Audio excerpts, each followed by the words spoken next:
Hello and welcome. Welcome to a bright start for the week. Welcome to a new day. Welcome to an exciting new edition of Breakfast Daily here on Channel 1 Television. I am Nanatufo Boateng, and it is my utmost pleasure to be able to serve you the best breakfast on television right here on Channel 1 TV. So, once again, transport fares have gone down. Now, the conversation around transport fares has been happening over a long period ever since the Citi started gaining some strength. Also, we've seen prices of fuel drop. The communication around the reduction in transport fares came about a week ago from the Ghana Private Road Transport Union, the GPRTU, communicating a 15% transport fare reduction effective Saturday, May 24, 2025. And so, I do not understand why there's confusion in town about transport fares and its reduction.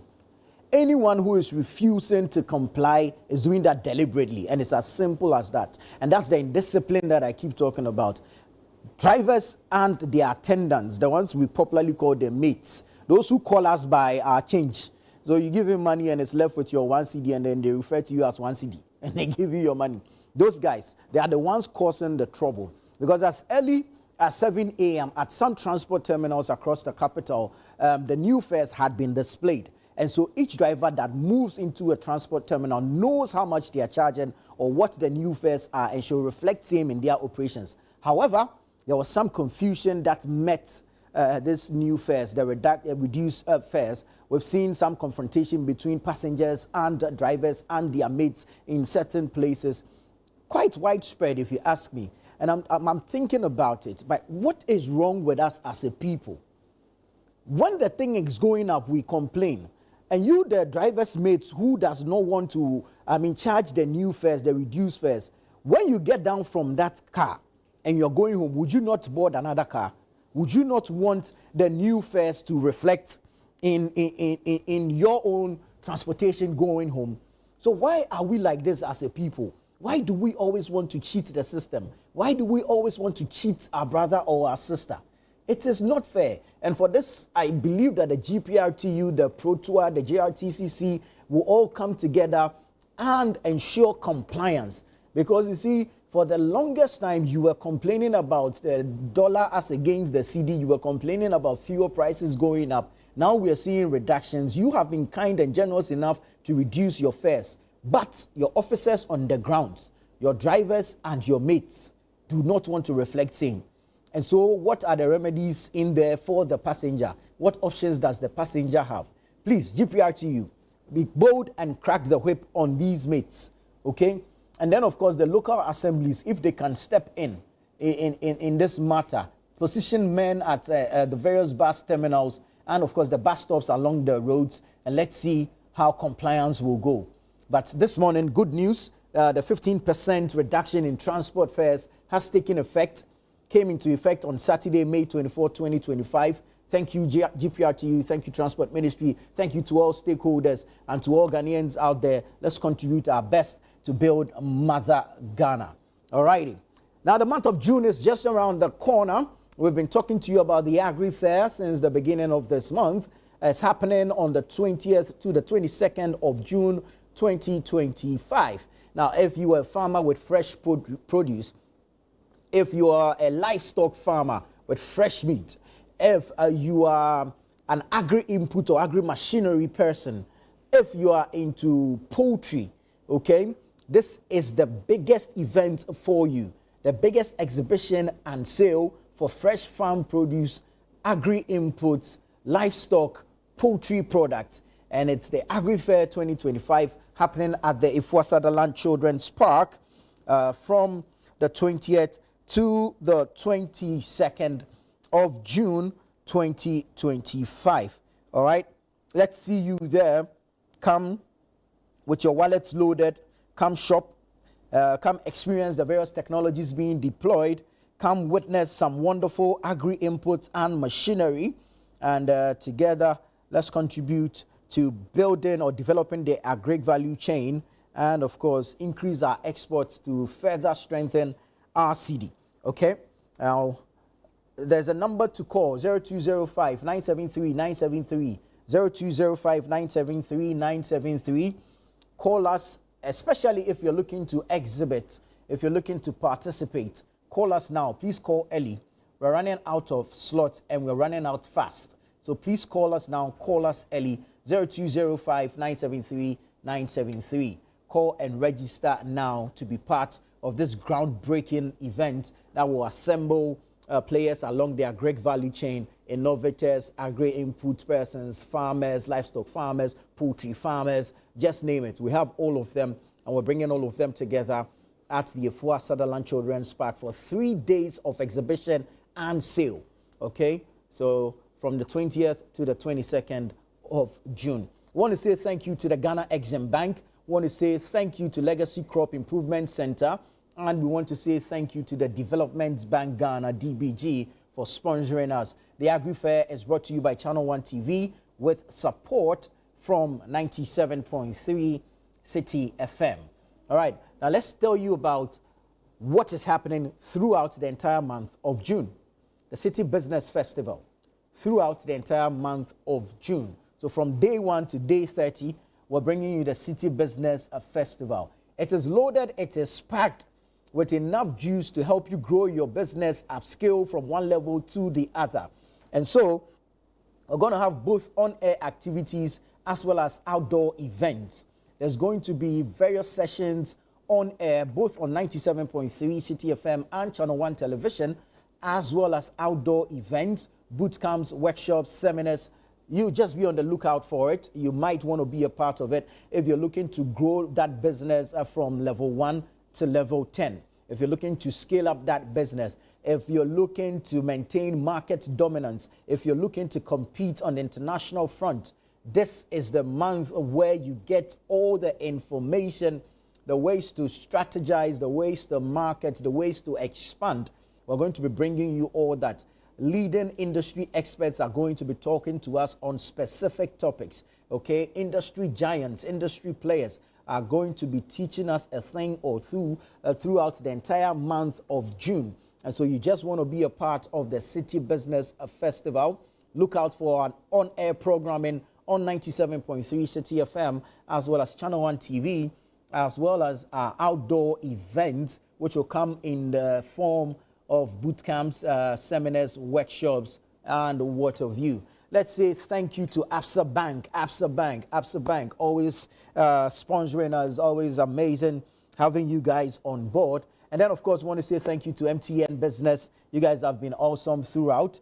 We're grateful to you, Absa Bank and MTN, for sponsoring the Citi Business Festival. Remember that it's from the 1st of June to the 30th of June. Anything business, just stay tuned, all right? 97.3 Citi FM and Channel 1 Television. All right, let's get into the newspapers now. I'll start off with the News Center, which is lying right here in front of me. Let me bring you the front page and what it is saying this morning. VIP in private jet, a Blackwell's integrity on the line. Okay. VIP in private jet, a Blackwell's integrity on the line. EcoBank reaffirms commitment to Ghana's development. Sorry, judge's video still dominates despite diversionary arrest.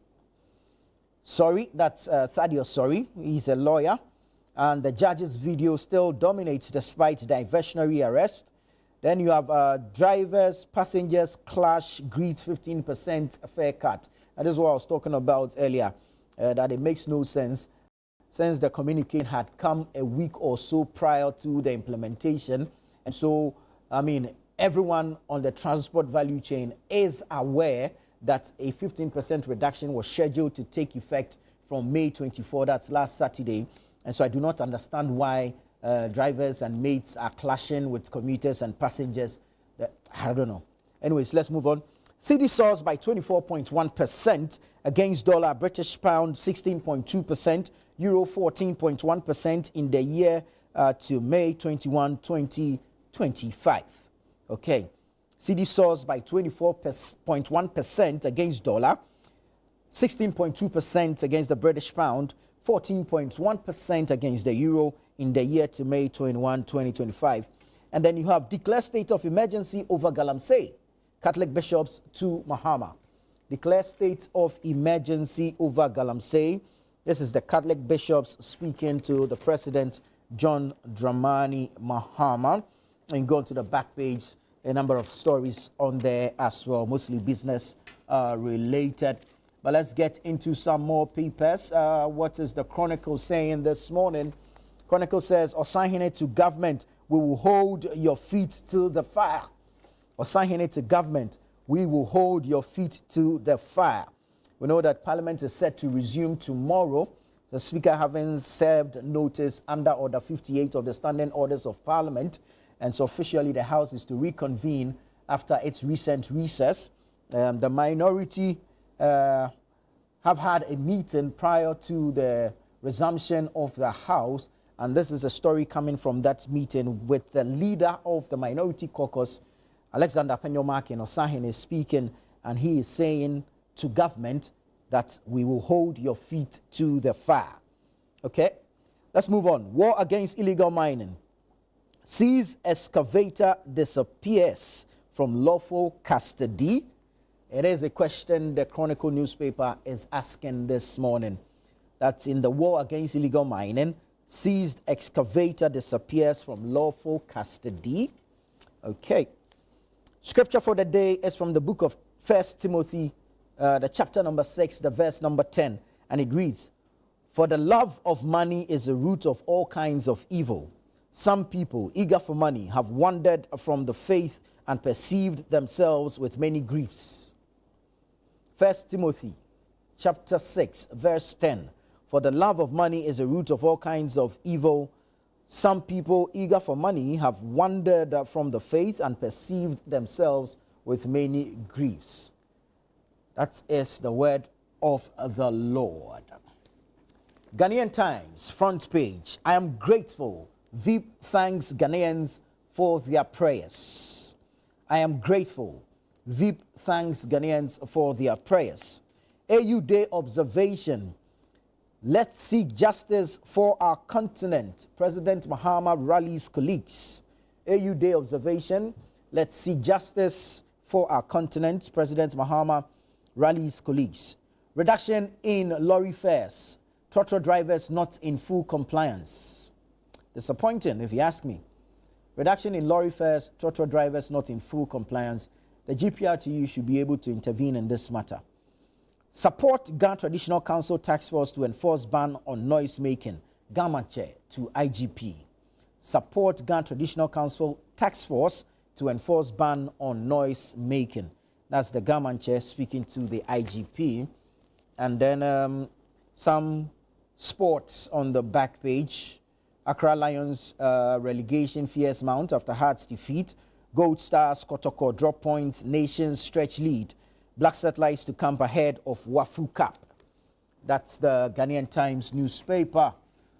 Daily Guide. Daily Guide says, Wuntumi storms NIB today after arrest drama. Wuntumi storms NIB today after arrest drama. We will be there, we will be live, we will be bringing you pictures here. Recall that on Friday, an attempted arrest was foiled.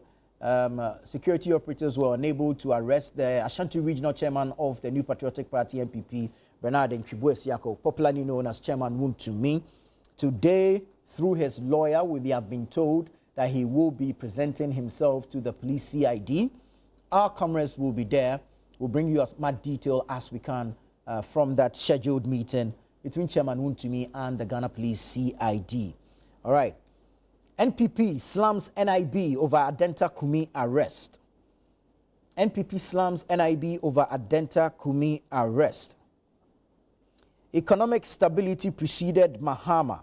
That's Amin Adam, former finance minister, speaking. Dame fires sorry. Two lawyers going at each other on social media. Quite an interesting read. If you haven't seen it, so go check out. Just go and type incongruous. And you get the various write-ups there. Missing UEW lecturer found buried at his home. Quite a disturbing one. And this morning, we've heard the UTAG chapter of UEW call on the Ghana Police Service to expedite investigations and, of course, provide some level of security to lecturers at the University of Education, Winneba. Quite a sad one. Professor Amadeke was found buried in his home after being reported missing by some family members. Quite a disturbing story there. But that's it for the front page of the Daily Guide newspaper. Let's see what's happening in the Daily Graphic. Daily Graphic says, visa scam rocks embassy in U.S. Visa scam rocks embassy in U.S. Staff creates fraudulent account, employee sacked. Hey, oh my Ghana.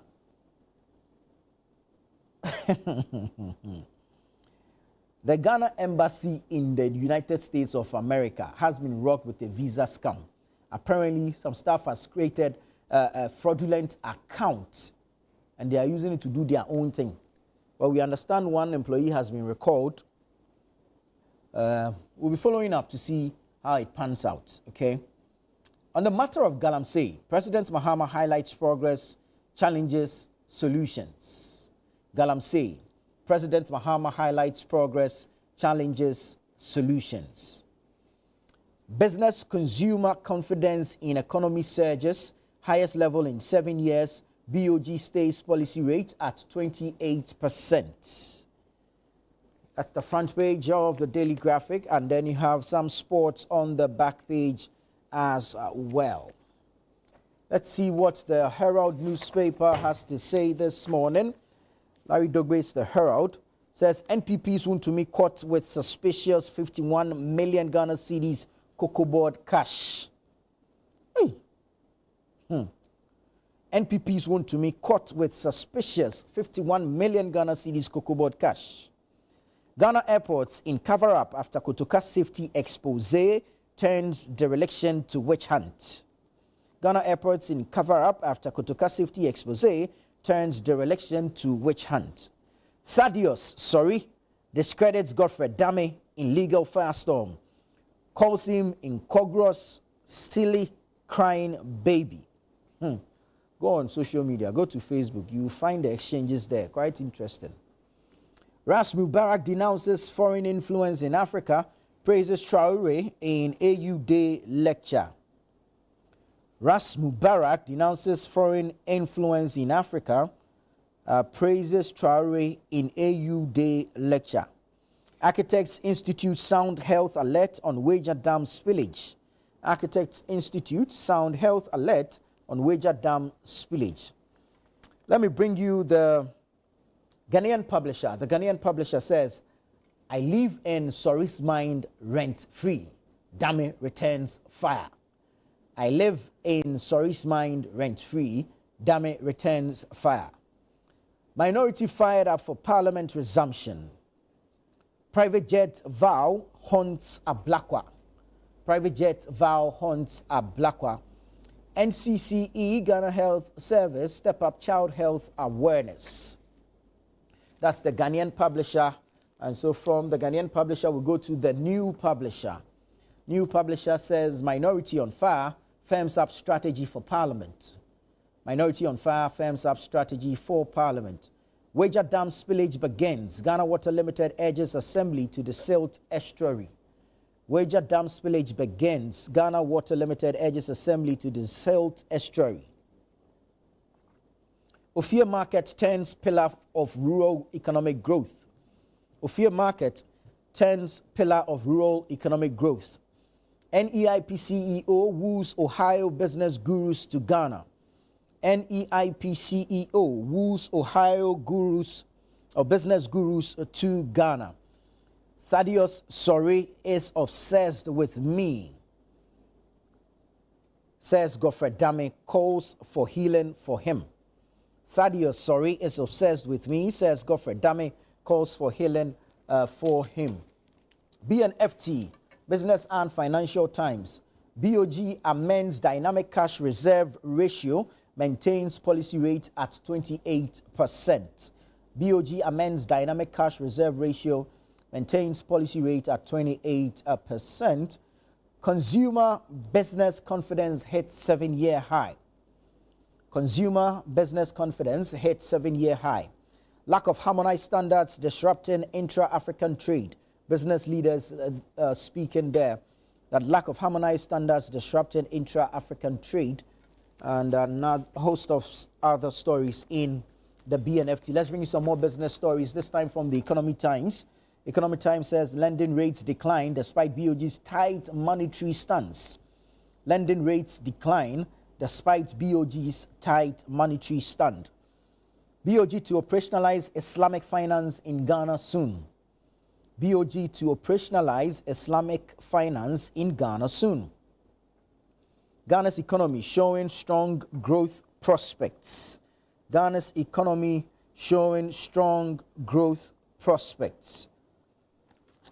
That's the Economy Times. And then the final newspaper from here is the Custodian newspaper, which front page says, Minority strategizes for Parliament tomorrow.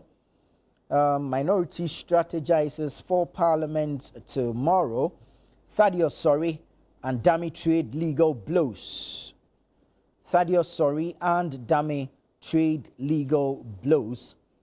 Anodompre consoles Adoajiri residents after fatal clashes. Anodompre consoles Adoajiri residents after fatal clashes.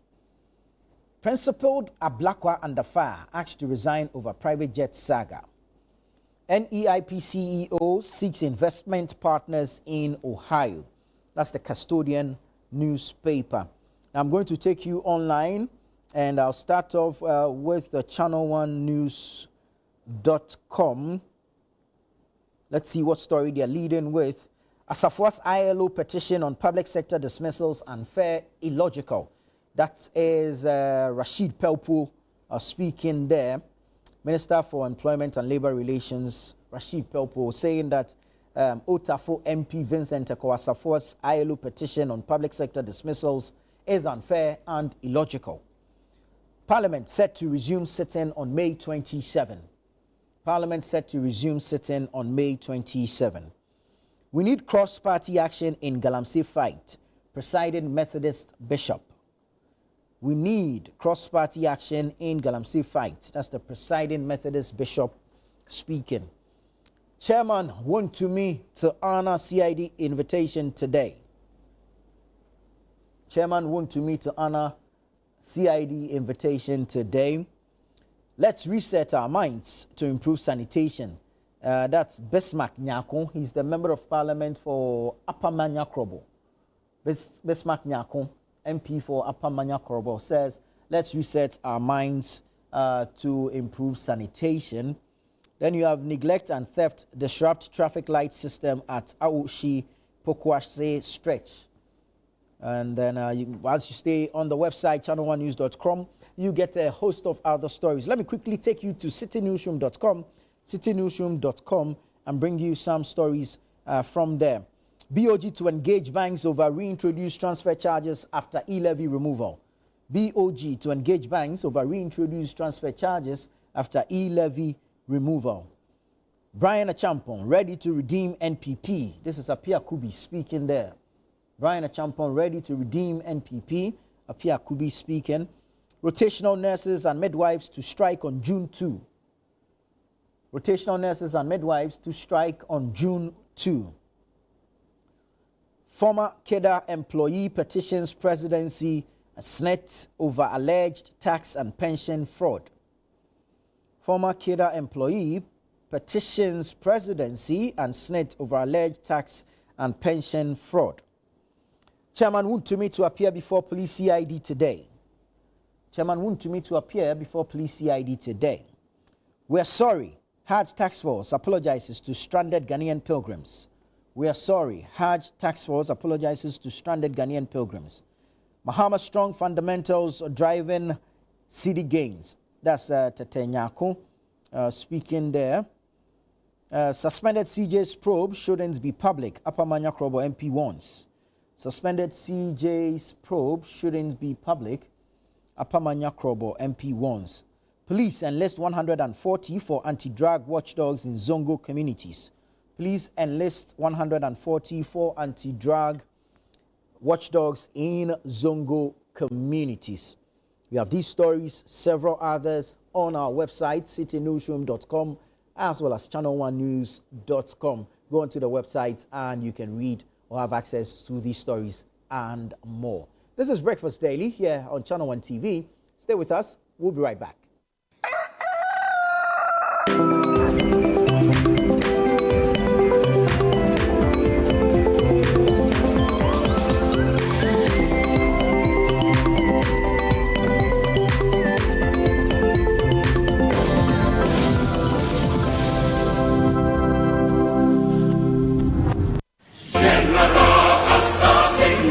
Calling all farmers, agribusinesses, and innovators, this is your chance to shine. Channel 1 TV invites you to exhibit at Agri Fair 2025, one of Ghana's largest agricultural exhibitions. From Friday 20th to Sunday the 22nd of June, the A4 Sutherland Children's Park in Accra will come alive with the very best from Ghana's agribusiness sector. Are you a farmer with fresh produce of any kind? Be it crops, livestock or poultry, fisheries or aquaculture, or you're a supplier of agro inputs and processing machinery, this is your platform to connect with the world. Agri Fair 2025 is more than an exhibition. Showcase your fresh produce, share your expertise and experience, and grow your business. So, to all farmers with fresh produce, livestock or poultry, fisheries or aquaculture products, come, sell, network, and expand your business. Agri Fair 2025, where culture meets innovation. Register now to secure your spot. Call us on 0205 973 973. Come on,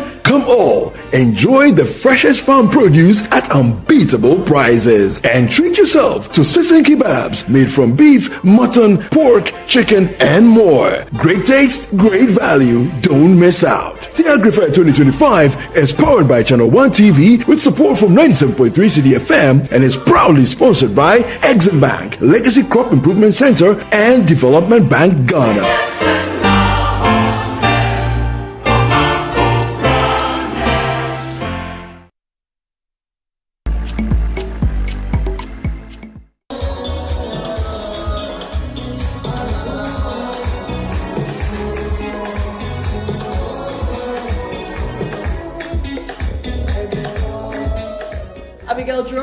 International Ghanaian superstar. Oh, please catch my breath. So Abigail is here. We're so proud of her. We're happy to have her here. And we're going to do something very interesting. Abigail loves this dish. It's rice and kontomire. So, she uses calculations to do her things, the dance and everything. She will calculate. So she's good in maths. Of the spice tablet. So, sorry. This show doesn't like heat. Yes. So now everything that we need for the kontomire stew is in the pot. This is for the puppy. Nah, what channel? This is for the puppy. Oh. You know that song? Boom, boom, boom, boom. You're dancing, man. Look at this, it's like, you see?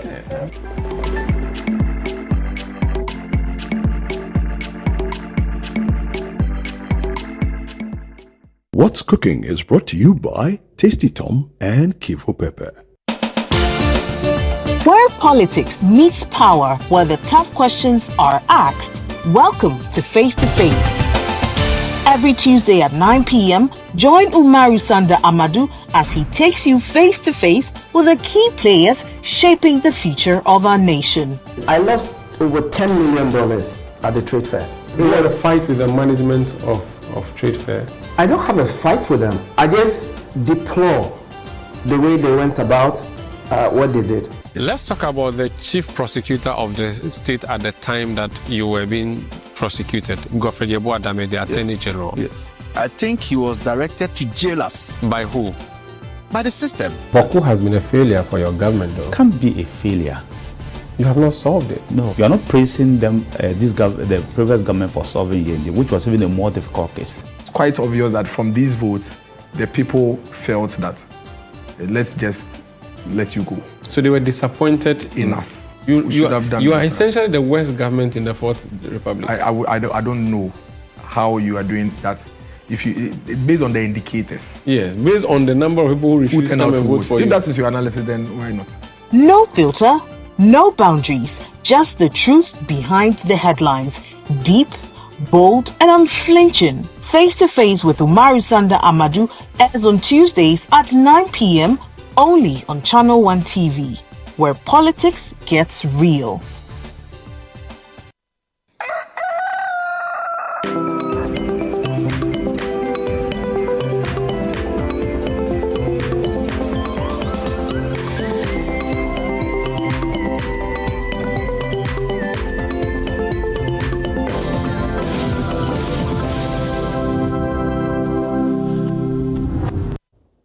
Thank you for choosing us. This is Channel 1 Television. You're watching Breakfast Daily, and I am Nanatufo Boateng. It's time for the news review segment, where we get to have a conversation around some of the topical issues that are dominating the media space.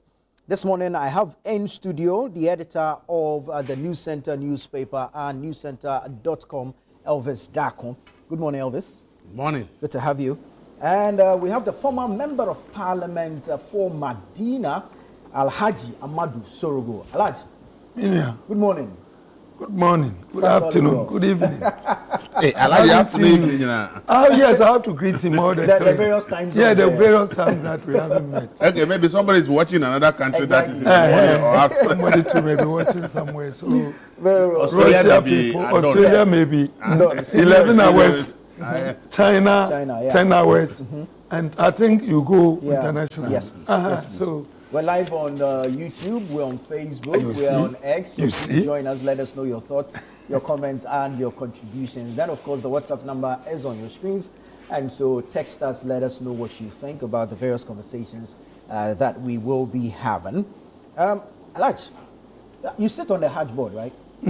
Yes, so let's no, we don't have a Hajj board. Okay, we have a task force. A task force that is Right. responsible for the 2025 Hajj, Okay. made up of 4 members and being led by Honorable Collins Dauda. I happen to be drafted in because of the vast experience that I have in handling Hajj. If you recollect, during Professor Mill's time, I was the director of operation. Yeah. The Hajj village were all built under my operations, my supervision. So with that, I was drafted by the chairman, Collins Dauda, and then the director of operations now, Lieutenant Colonel Imam Sanda, the former Armed Forces Chief Imam, to come and help them. And lo and behold, yes, I've been with them throughout. Very well. Very well. So how has it been so far? This year about 60,000? No, 6. 6,000. Exactly. 6,000. Last year it was 4,000. And definitely we anticipated that there was going to be some rise because, last year they were paying 75,000 Ghana cedis, which in the old currency translates into 750 million. But His Excellency, the President, if you recall, during his campaign promised that, look, it was a bit on the higher side. So when he comes, we'll explore every avenue to make sure that we reduce it. And true to his word, when he came, he reduced it by 13,130 million Ghana cedis. Definitely, a lot of people wanted to go, whether you like it or not. Some couldn't get that 75,000, so they were eager to go. But because you just don't get up and go to Saudi, we need to get a quota. Saudi government distributes or gives quota to every country based on your population. Right. And so, much as we tried, we were given a quota of just around 6,000. And this year, we are sending 6,000. Already, 13 flights are off. They've gone, landed safely. We are left with the last flight. We are anticipating that we'll leave on the Wednesday and bringing the number to 14, approximately 6,000. So you can never get a Hajj-free, trouble-free, completely, no. There'll still be a few problems here and there because these are human related issues. And so definitely there were a few problems here. But so far, alhamdulillah, so good. We just have the last flight working around the corner. Because of the visa delays in visa, and some of them cancellations, which had to be restored. You would have been told that some of them were brought back. It wasn't deportation, no. At the airport, they realized the visas which were issued had been cancelled, erroneously, inadvertently. And so they cannot. So they had to come back on the same flight for us to re-establish the visa, which is being done. So, and then 2 people, I'm told, lost their lives. That one, you can't avoid it every year. Some even when they are going, their prayer is that they should not come back to Ghana. Wow. Oh, a lot. Wow. This year, I had the chance to query some of the agents. I said, why are you sending such a weak person? He said the son came and bought the ticket. And the son didn't tell me that the father is weak. I went to the father, I said, oh my, why? He said, why? If I go, I want to go. If Allah takes my life, then alhamdulillah. Wow. Oh, a lot. A lot. So many of them. When they go and they enter the Kaaba, they pray, they see, they say they are directly in touch with God. So they want to go to heaven, and so they don't want to come back. But that is not to say you intentionally kill yourself. Okay. So that's what we've been told. We had two deaths. So far, 6,000 is where we are preparing to go. Alhamdulillah. Very well. Let me say good morning to Ibrahim Ajay, former Assistant Secretary, Office of the former President. Good morning. How are you doing? Alhamdulillah, Rabbil Alamin. We're very well, thank you. Great. Alhaji Sorgo, how are you? Alhamdulillah. It's been a while. Yes, sir. Long time. Now I'm seeing you. When you were there, I wasn't seeing you. You were top. So you didn't come down. We were down. You can't see Ibrahim. The demands of the business. Today, me and you, we are Mashallah. Mashallah. Let me pick your thoughts on this year's pilgrimage to Mecca, Hajj. So far, about 6,000 Ghanaian pilgrims have made it. We've, just as Alhaji has also confirmed, some 2 deaths have been recorded, some 5 pilgrims had issues with their visa and had to be brought back. Well, no, I think if you follow Hajj operations, every year, not only Ghana, when people go to Hajj, a lot of people die there from different countries. So people dying at Hajj is not anything new. And as Alhaji said, you're on a spiritual journey. So if your faith tells you that you are meeting your maker and you pass on that spiritual journey, it should be one of the fulfilling moments of your life. That on the journey of a spiritual journey to your maker, you actually transition to your maker. So it's not planned. I think that we have to commend the people who organize the Hajj, because for some time, there are years you hear a lot of complaints about how things have gone.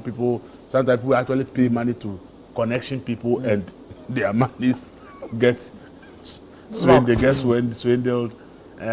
Passport issues, sometimes people struggle to get passport.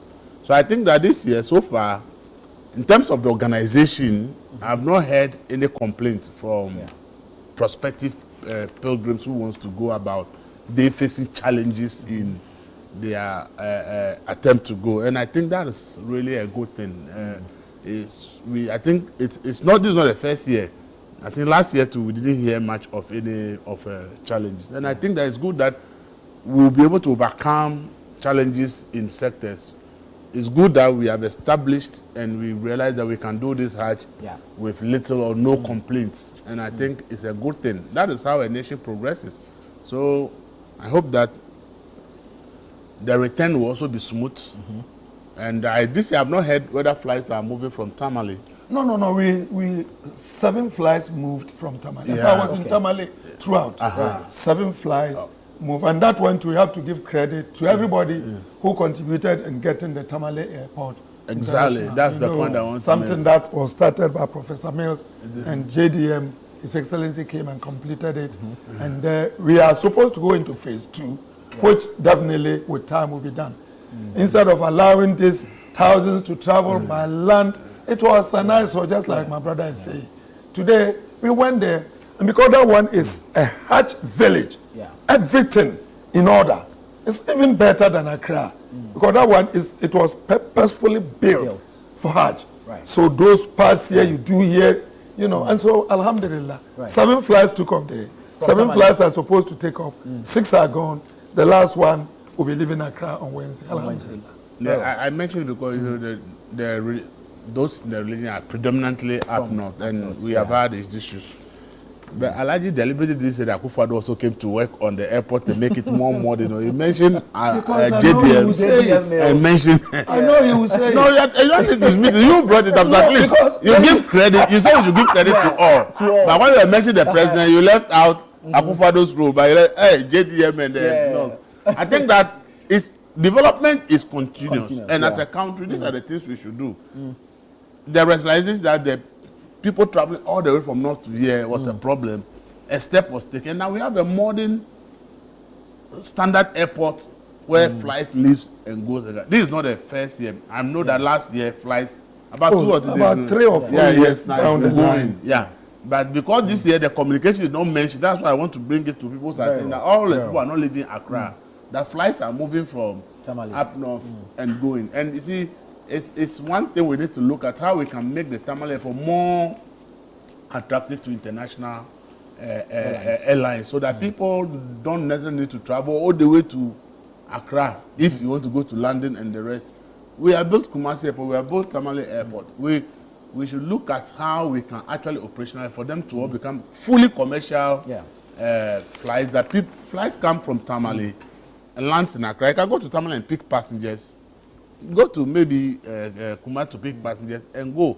Instead of people traveling on the road all the way to Accra for every travel abroad. So I think that is a good thing, and we must commend the organizers that thankfully they also continued with the process that we are not hearing much of a problem. Because if you want to go to a religious trip and now you are facing challenges, it's very frustrating. Exactly. Ibrahim, 2025 Hajj. Yeah. Let me quickly, so that our listeners and viewers are on subject. Alhaji Sorgo, and Elvis has called him out. You have to be fair, especially in matters religious. Phase 1 of the Tamale Airport was completed under John Dramani Mahama, the president. Right. Okay. Phase 2, which includes the new terminal that we are all seeing, okay, and also a 5-kilometer road, and then also multi-purpose facilities, including the Hajj village, which was not in phase 1. August 22nd, 2023, His Excellency Alhaji Dr. Mahamudu Bawumia, then Vice President, opened that phase 2, which includes the Hajj village. Alhaji Sorgo somehow had amnesia in recollecting, and thankfully Elvis brought him up on point. There are some things when you're nation building, we'll do the politics and other issues, but there are other areas where give credit and acknowledge that, the phase 2, which is the building itself, 5 kilometers of road network, and the Hajj village, which was not in phase 1. It wasn't even on the drawing board. I was secretary to the Hajj board, so Kafra. I know what I'm talking about. Right. And so, in this essence, let's give credit to President Mahama, Professor Mills at the time, but acknowledge President Akufo-Addo, Alhaji Dr. Mahamudu Bawumia's role specifically on what we're talking about. Right. It helps the national discussion. So when I see Alhaji Sorgo, I can pat him on the back, say, Aiko, well done. Aiko, thank you. So let's move forward. Let's make progress. That's good. Now on the main issue now. Thank you. I know Alhaji Dr. Mahamudu Bawumia will be applauding you for your nationalism in thanking him for opening and commissioning phase 2. On the issue of the Hajj, what's happened? It's been mentioned. It happens. In fact, last year, over 3,000 pilgrims died across the Hajj countries that participated. Why was that? You know, there's a rule. When I say rule, the regulation is that you cannot do Hajj with a tourist visa. And a Hajj visa gives you certain amenities, access to transportation from Mina to Muzdalifah, okay, and to Arafat. And if you're not in those authorized buses or coaches, you find people walking because you cannot access it. It's like traveling to UK without a visa. Let me put it that way so people can understand, you know. And so those, I remember 3,000 died. Those who wanted to go to do Umrah, the lesser Hajj, then overstay their visa and somehow try and join the official Hajj delegations across countries. some of them, per the reports last year, were walking, Alaji Sorogo. Yeah. And in that walking in the heat, some succumbed to, the heat stroke and died. Some. Of course, others, there are other reasons, natural, your time by Allah subhanahu wa ta'ala is up and you die. So I just wanted to echo what my colleagues have said. It happens. Yeah. We're thankful that the numbers are minimal from Ghana's point of view, and we pray that throughout the Ummah, those who are performing this fifth pillar of Islam, that everything is successful. And for those who have been called to Allah, we ask that the angels receive their ruh, their spirit, with smiles and happiness and greetings of comfort, because they were indeed on a journey. Elvis mentioned that he has not heard or seen any reports about what is happening. Not to denigrate what is happening, because I say it's a national exercise. Right. If your brother's house is burning, my job is to find water.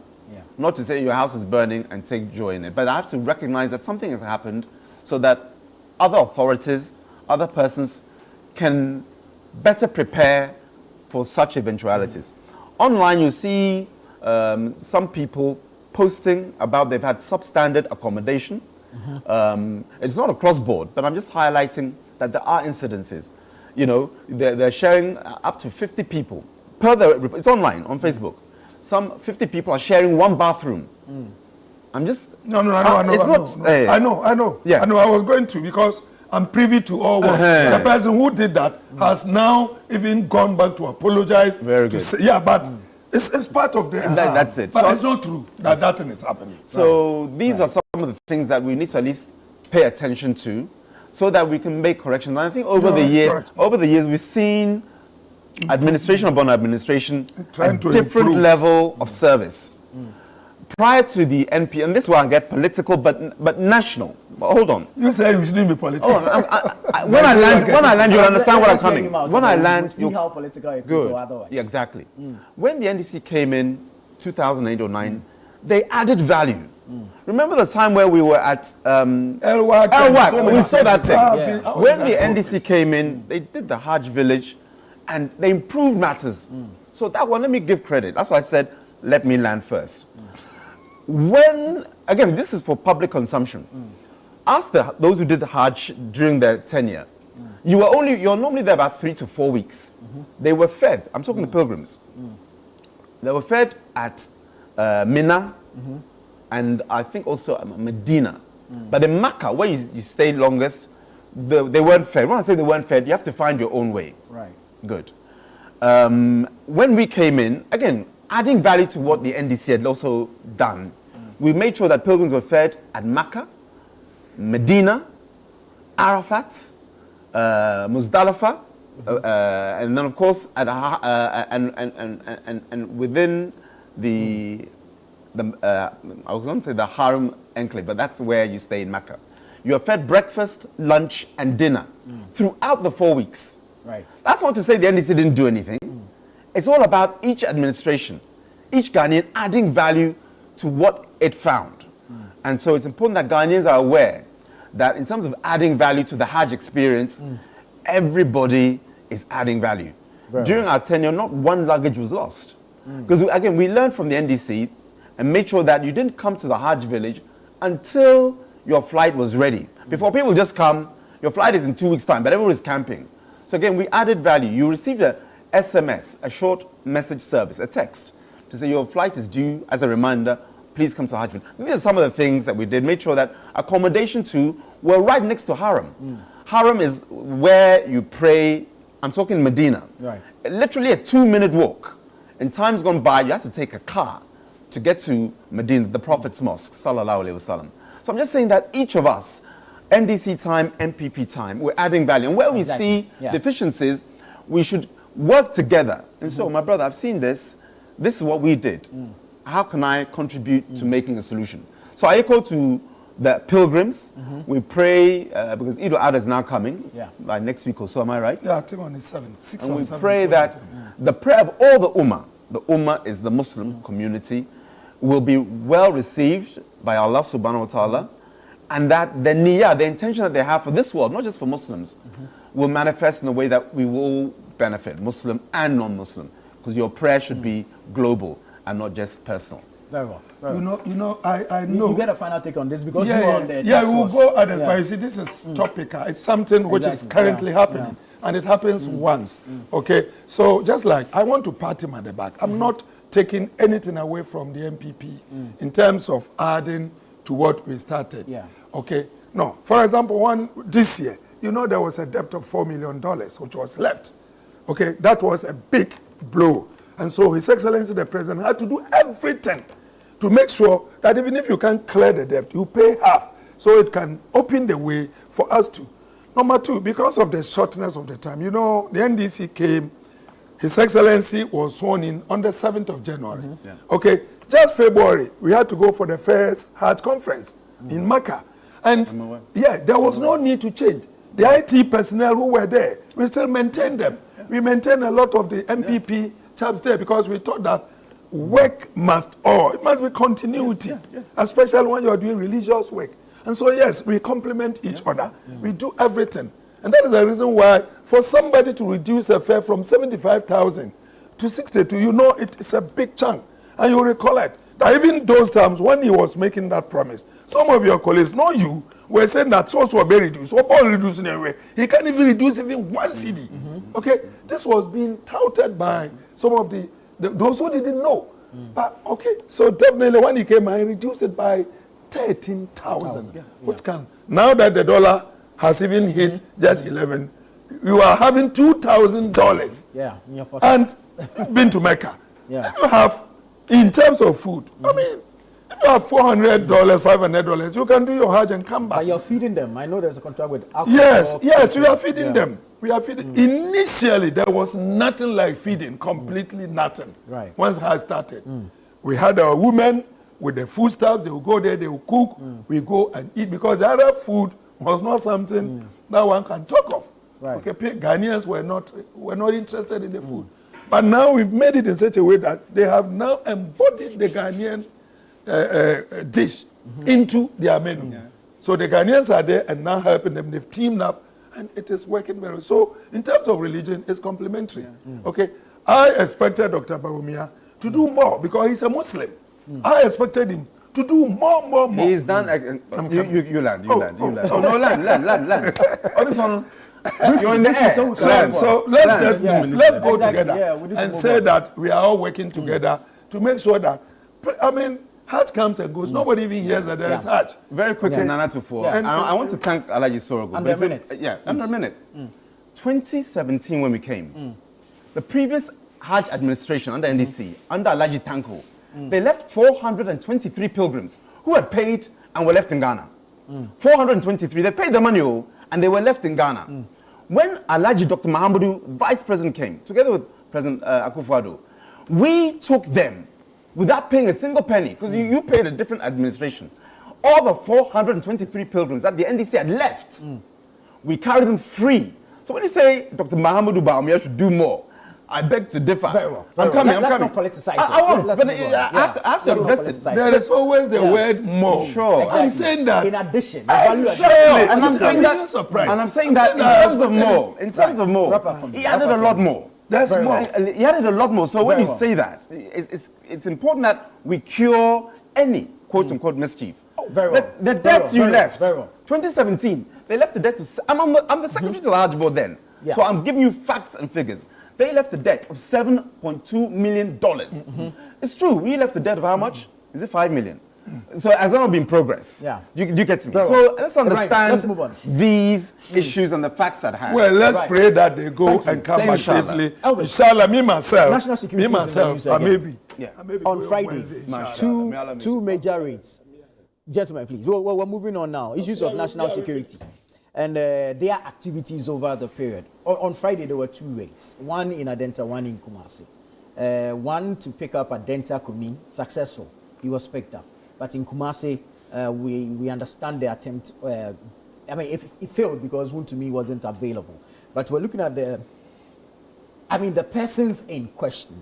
Could a normal invitation suffice instead of deploying officers at the expense of the taxpayer for persons who are known, who have interest in the country and are at no risk at all? What has happened It's a strategy all government have used. So when an issue come up and government feels that they are under serious pressure from the public, they try to take a certain action so that they divert public attention. So what has happened? It was just in response to the video of Tadiosori and the 3 Supreme Court justices meeting and the public reaction. If you look at the followership on social media of that video, when it was released in the morning, by afternoon it was like almost everywhere you click on social media, the talk is all about that.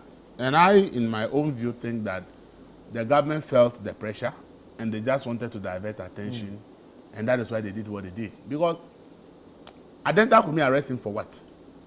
The person said, this is what I think I have. And he followed the process and petitioned the president. The president is even yet to respond to the petition. So arrest him for what? If the people who he has mentioned in the petition felt like, hey, this guy, we think is not telling the truth, there's not a criminal offense. The law gives them the opportunity to take him on in a civil suit and says, you said this about me, I think it's not true. The people there are Supreme Court judges and a prominent lawyer. Exactly. So if any of them felt that they have been defamed in a way by the gentleman's petition, they have every right to take the gentleman on in a civil suit. I see nothing criminal about what the gentleman has done for anybody to attempt to arrest him. You see, this thing that we are doing, trying to suppress people's opinions and speech, is dangerous. Democracy has outlined processes. If somebody follows that process, you don't arrest the person. You can't arrest somebody because he petitioned the president over an issue. In fact, the video that came, the gentleman is not the one who posted it online. One of the people that is first to post it online is an NDC person, big person, holding a public office, one of the first person to post the video online. So if the video has come to generate heat in the system, we're going to arrest the gentleman. For what? We should condemn this because, see, we should stop dissent. We should stop stopping people from expressing their views. Somebody said something. Say when we are in the democracy, politicians think that people don't have the right to speak their mind. But then when the military take over, they rather say, hey, civilians, come and join us. Let's go to the street and protest against military rules. When you are in government, you don't want people to express their views. You don't want people to follow the democratic process and do what the law permits them to do. You want to intimidate them. But then when the military take over, you are calling on the same civilians that should come and join you to go and tell the military people that they should hand over to civilians. For what? So what we do in a democracy, we should be very careful. I'm a journalist, so anything that affects free speech, I am against it. And I've been calling that, look, as a media fraternity, we have to rise up. Even if it's a demonstration, we have to do it. And let the state amend that nonsense law called publishing fake news. What's the meaning of publishing fake news? It is you who say it's a fake news. What's fake news about what I publish? Who determines what is fake news? It's like using this theory of fact-checking to silence dissent in societies. When somebody is speaking something or bringing up some issue, there's also a fact-check is not true. Based on what? Just to silence the person and say the person is not, it does not know what to say. We have to, as a media people, look, our work is under threat as journalists, as media. If we don't fight and get that law about publishing fake news removed from our laws, we are all in danger. Because anybody I talk can just sit up and decide that I disagree with what you are publishing, and therefore it's fake news, I'm arresting you. Which kind of nonsense system have we created? That law is a nonsense law minus and must be. the arrest. You should be able to prove what you are publishing. If you feel that this, go to my civil suit. There is a freedom of speech. This is a democracy. People must be allowed to have free speech. I'm not immune from a civil suit that, as well as the judges and Thaddeus, if they felt that the guy's petition has defamed them in any way, they have the right to take the guy on a civil suit and said, you said, for instance, it's turning out that one of the judges mentioned in the suit, the video that come, the judge was not in the video. If that judge felt that, look, you mentioned my name, that was where, and the video has come, I'm not there, so I'm suing, the judge has to sue the gentleman. But it is not a criminal offense to make allegation. It's not a criminal offense to say that this is what I think. It's not a criminal offense to express your views. It's not a criminal offense to question things. What if the allegation or your view causes fear and panic in the system? Which is the meaning of fear and panic? Who defines fear and panic? Who defines what is fear and panic? Per the state's own assessment of what. But I'm telling you what the definition of fear and panic. Give me the definition of fear and panic. If the state did the law define what is fear and panic?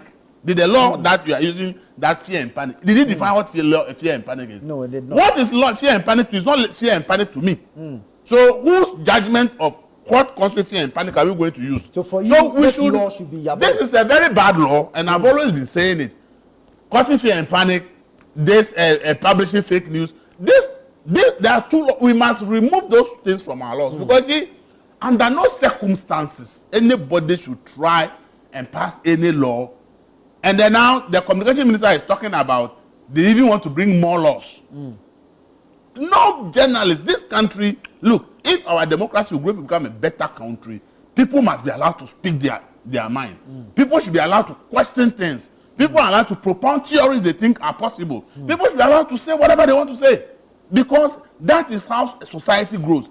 Society cannot grow when you are trying to prevent people from speaking their mind. So for me, to go and arrest somebody because the person has said something, if you ask me if my dead body, I'll tell you that it's a nonsense law. We should never allow this law. I don't know how we allow this law to be in our statute books as of today. I publish information, you say in your opinion, the government's opinion, in the opinion of the security agency, this is fake news. Who said that the determination by that institution is fact? Who will tell you that is fact? So we have to scrap that law from our books, allow people to speak.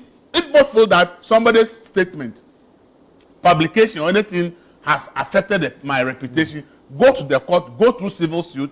If the court finds that the person has defamed, let the court punish the person for defaming you. But to use state security to go and be arresting people because they express their views is something that nobody should support. A gentleman petitioned the president that this is what I said I have witnessed and I want you to do ABC. The law permits the gentleman to petition the president. What's the business of any security agencies going after the gentleman? Are we watching what is happening in the US? Do you know what people can say about the president of America? Who arrests anybody there? Go to the serious. Who is arresting anybody for speaking their mind? In a society where we try to push people from speaking their mind, when the military take over, don't come and tell the civilian that they come and let's go and demonstrate. Right, okay. You, the politicians, alone, go and stand on the street and go and face the military people and tell them that they should give you power. Very well. We should know that democracy is free of speech. Let me hear from Alhaji. In opposition, the NDC accused the MPP of using state security to intimidate supposed opponents. It appears the tables have turned and we are experiencing a cyclical issue. Are you doing the same thing? Because that's the accusations against you now. Well, I'm surprised that my brother has now found his voice. Has now, because he's not a journalist since yesterday. He's been a journalist for a very long time. Who said that I've not found my voice? When you were talking about why is it on record that I've not found my voice? Anybody arrested for speaking their mind, I speak against it. Not today, not tomorrow. It's my principle. So if you say I'm not found, it's as if those that happened in the past, I didn't say anything about it. No. I haven't heard it. But let's move on. Let's move on. Masa, nobody is saying that you can't talk. You can express yourself. Whilst expressing yourself, you make sure that it doesn't affect somebody. Let me give you a typical example, and then I will ask him to give me the answer. We are now in a democratic state. It's not everybody who is happy about what is happening. He goes to the radio station, he comes here, and says, look, what John Dramani Mahama is doing, I'm not happy. I'm calling for the military to stake a coup tomorrow. Tomorrow there must be a coup. Okay? He comes up because he has every right to express himself, say whatever he wants to say.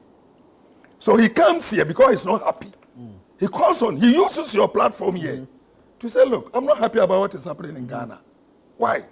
Somebody is saying that, why should the dollar come down to 10? It's affecting his business. I am calling, the military must rise up. We need a coup in Ghana tomorrow. So then you keep quiet and you go and sit down and say that freedom of expression. Then tomorrow, soldiers wake up and there is a coup. I want to ask him, if somebody gets up or somebody comes to tell him that, look, your son has been murdered Freedom of speech has been killed. Freedom of speech. I have every right to say whatever I want to say.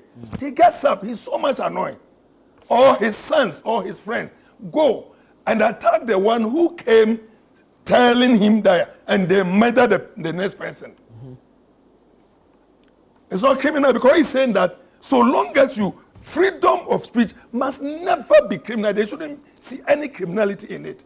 I thought that he was going to actually give certain I've given you 2 examples. Is there any criminality in that or no criminality in that? There's no criminality in that. In the speech, but the actions that follows the speech of calling for a coup, there's no criminality in that. Because we get to court, they will ask you, what shows that I have any plans to go and commit a coup?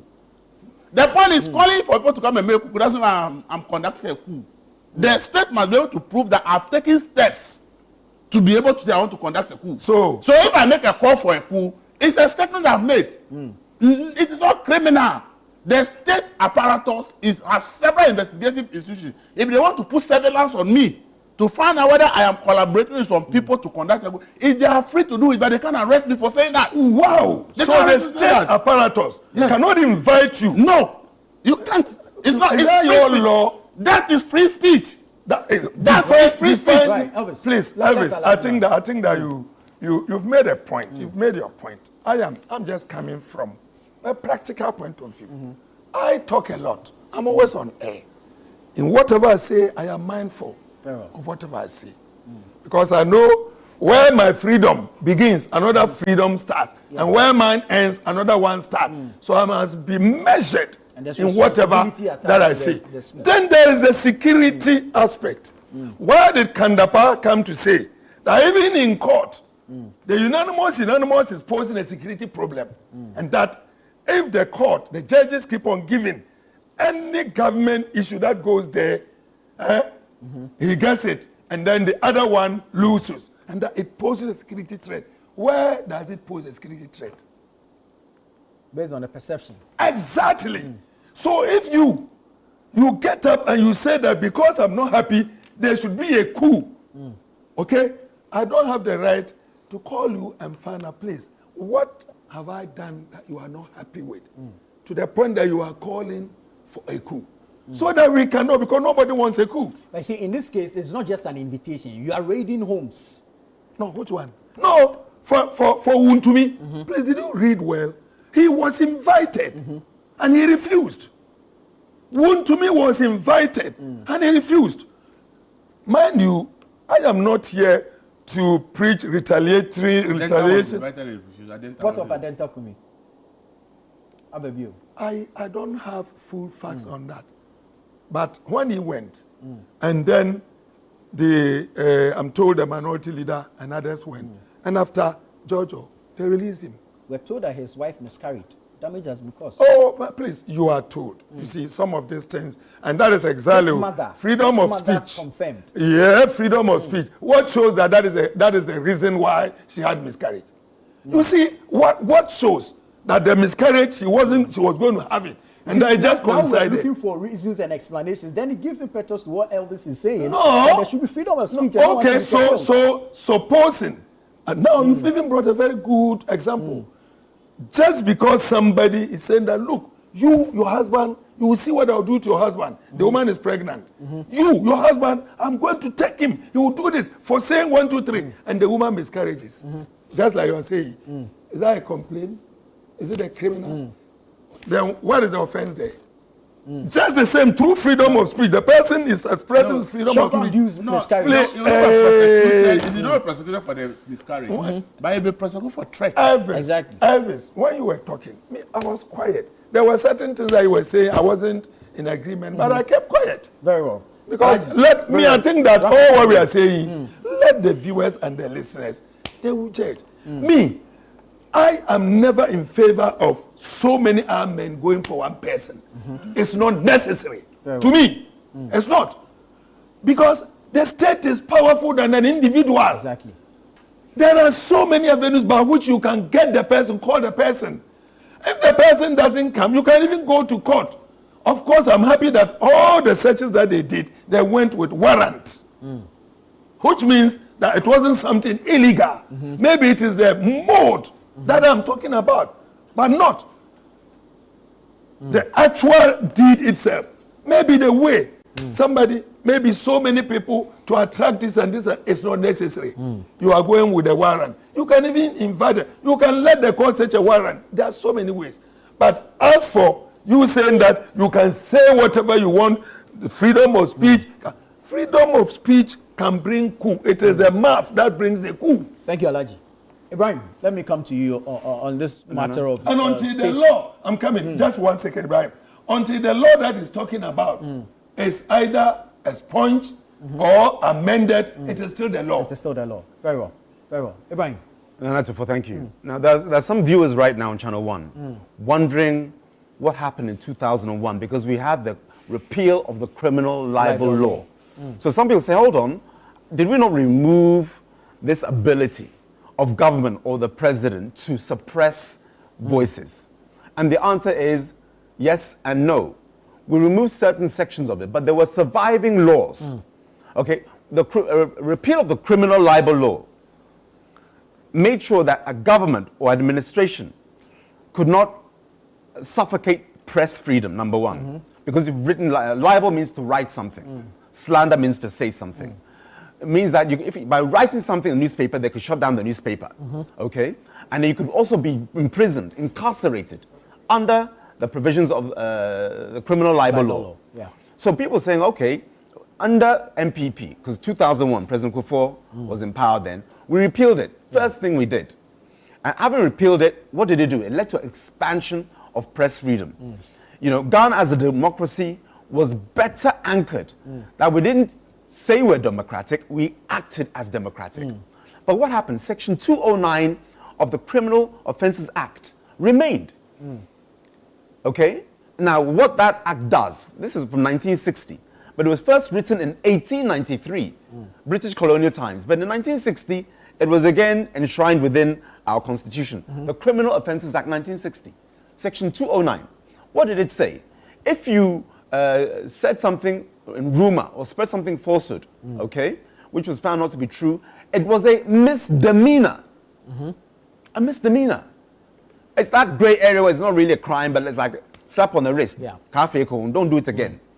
It's a misdemeanor. How does a misdemeanor, because it's still contained now, allow you, the president of the day or the administration, to put 20 motorbikes and V8s or whatever entourage they took to go and arrest somebody? It beggars belief, and it should never happen. I'm 100% with Elvis on this one, 100%, because there are civil remedies. When the criminal libel law was repealed, what it did is that it now meant that you, from the president or whoever, you had to resort to the law courts in order to seek justice or remedy against somebody, and let the courts do their job. But you can't be judge, jury, and executioner. On what basis? Adenta Kumi has seen something, he said something, it's not injurious, it has no relation to anything grave, or the gravamen of it is not going to lead to a coup, whereby you will cause fear and panic, quote unquote. You know, this is way beyond a sledgehammer to crack a nut. And it does not do this administration any favors at all. Work within the confines of the law. Let the law work for you. And this show of force, and I'm happy that Alhaji Sorogo agrees on that point alone. You want an outcome. Invite the person, as they could have done with Chairman Wuntumi. We need you to come and answer certain questions. In this case, Paul, we don't even know what the issue of him is. But I'm sure it'll come out. I think he's going there today, am I right? Yeah, he's going there today. Today. I mean, this is my message or caution to the NDC administration. You know, this politics we do, you mentioned the operative word, cyclical. When we won 169 seats, there's some people who say, oh, NDC will be in opposition forever. Are they in opposition forever? Likewise now, NDC says, oh, MPP will be in opposition forever. Forever is not eternity. Inshallah, the time will come, and I pray, inshallah, within 3.5 years, we're back. Yeah, you may laugh. Oh, I think he's laughing. Yeah, let them laugh. It's normal. Because when they said they'll be back, we too laughed. Yeah. You get me? It's normal. Not even 8 years. Yeah. Come back. In 4 years. Oh, you see it. You went on a program last 2 weeks. Oh, I said I'm on topic. I'm not deviating, but I just want to alert Alhaji Sorgo of something. 2028, you don't win an election in 2028. It's the antecedents, the things that precede it, that will make you either lose power or retain power. And I said that, you have Jonas, Prophet Yunus alayhi salam, in the Quran. He was in a ship. Unless he was just removed from that ship, because God was angry with him, everybody in that ship would have died, per what we can imagine. Once they removed him, the ship went to its destination safely.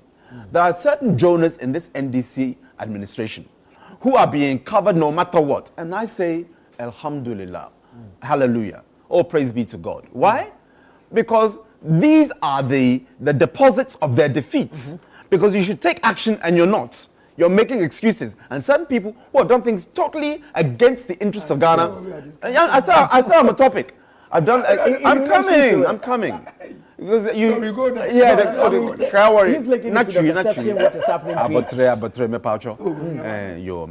So I'm just saying that I'm linking to my issue about the NDC administration being mindful that this power, as much as you may wish it, is not everlasting. No. Yeah, and so because of that, work within the confines of the law and the interests of the public in executing things that you deem necessary. That's my point. And I was just giving that as a caution, a cautionary tale. Both to us now, we'll learn better lessons. I'm sure the NDC too have learned their mistakes from 2017. But on this issue regarding Chairman Wontumi, Adenta Kumi, the NDC are charting a path. And I'm not saying that, inshallah, when we come back, we should repeat. No. We have to put, NPP, we have to put the interests of Ghana first. Always. The fact that certain individuals, and remember, it's not the NDC on block. Okay, sometimes there's a phone call from 1 or 2 people aggrieved who say, Chale, let's show them power because of A, B, or C. And it's not the NDC on block, but 2 or 3 people, these Jonas, I'm telling you, in your ship, will make you, make your ship capsize. So let's work and make sure that democracy that underpins our constitution, or the constitution that underpins our democracy, we follow it. Don't think that I'm in power today, because you won't be in power tomorrow. Very well. And so when, God willing, there's a change of administration, again, I'm speaking to the future now. Every administration, including MPP, we have to learn from these things and do a better job. You can get Adenta Kumi, Chairman Wontumi, even Ibrahim Ajay to come and answer questions, but do so in accordance with the law and upholding their rights. And lastly, 10 more seconds. What Elvis said, we have to look at it without any partisan lenses and look at the veracity of what he's saying. Some of these laws you have to remove and allow the courts to discipline those who transgress your rights. Because Alhaji Sorgo said, look, your rights begin, how you said it, where mine ends, or something like that. I'm paraphrasing. So I've got to protect, or I have to acknowledge Alhaji Sorgo's rights, and likewise mine. And let the courts do that. So let's not allow the states to abuse certain provisions of the Criminal Offences Act and the Electronic Communications Act as well. To the detriment of democracy. I end my submission there. Before it comes. Because I was going to have him respond to you. No, don't worry. I'm happy that we are discussing this. You see, I don't want us to be reminding ourselves. Because if we want to go back, people were arrested in church. Chikata, look, there are prominent people. When the MPP came, they arrested them, followed them. I am coming. That's why I said that I don't want to. And today, if we are discussing it, let's be honest with ourselves. Very well. And say that it is not because I am here, and that is why I'm saying it. And that when I'm even in front, I will do it. Because look, I think that Ghana belongs to all of us. Whether we like it or not, NDC will not be in power forever. It will be in power, yes, for now, it is the NDC. We have a majority, the constitutional this lapses we're seeing not today. And that is why Professor May started the constitutional amendments. And then John Dramani Mahama continued. But unfortunately, when Nana came, instead of him to continue so that we'll finish and do the constitutional amendment, he left it. Now, a committee has been formed, and we are seriously, so please, table all your amendments. Elvis is here. He's talking. I hope the talking will not end on this desk. But he will write and send it to the Constitutional Committee and give justification as to why he thinks that 1, 2, 3. There are other ideas, other brains who may think otherwise, who may support him. At the end of the day, we want a better constitution that Ghanaians will be happy with. Very well. And that is what I'm saying. Very well, Alhaji, thank you. Elvis, Alhaji did not agree with some of the things that you said. You had wanted to come back, so let's hear you out. See, this is the beauty of a democracy. Democracy is that people should be allowed to express their views freely. And let me put it on record. It's not only in Ghana we are facing this problem. Governments across the world just hate criticism. Governments across the world, wherever they are. Even in America today, sometimes people are frustrated for their views about government. UK, GEM, everywhere you go, you will find cases of governments being uncomfortable with ordinary people speaking their mind about their actions. Like Russia. And it's not good for a democracy. These laws I'm talking about, under no circumstance should anybody tell me that you publish something and then somebody sees somewhere and say, what you have published, me, in my opinion, it is fake news. So you should be arrested. How does this make sense? On what judgment? On what? So let the person go face a court in terms of a civil suit rather than make it a criminal offense. Why should people be arrested for what they say? So I am always against arresting people, irrespective of which regime. And like I said, several people were arrested under NPP regime, and I condemn it and say this does not warrant an arrest. If anybody feels that somebody has maligned me, let the person go to court and do what? And let the court determine through a defamation, not an arrest. But governments are always feeling insecure, especially when things are happening. They feel like this one, whatever assessment they decide, they say it's bringing insecurity. He spoke about Kandapa. I'm not the national security, so I don't know how he concluded that is insecurity. Roe in America, the abortion law in America has been existent for over 70 years. The Supreme Court of America decided they were going to overturn it. They wrote their opinion, and somebody leaked the opinion to the public. It generated a huge public uproar. The Supreme Court still went ahead and delivered that judgment. Nobody says that because there was uproar from those who support abortion and say it's national security, so the Supreme Court should not go and deliver that decision. The Supreme Court still went ahead. Despite all they went ahead and delivered, so they have overturned that law.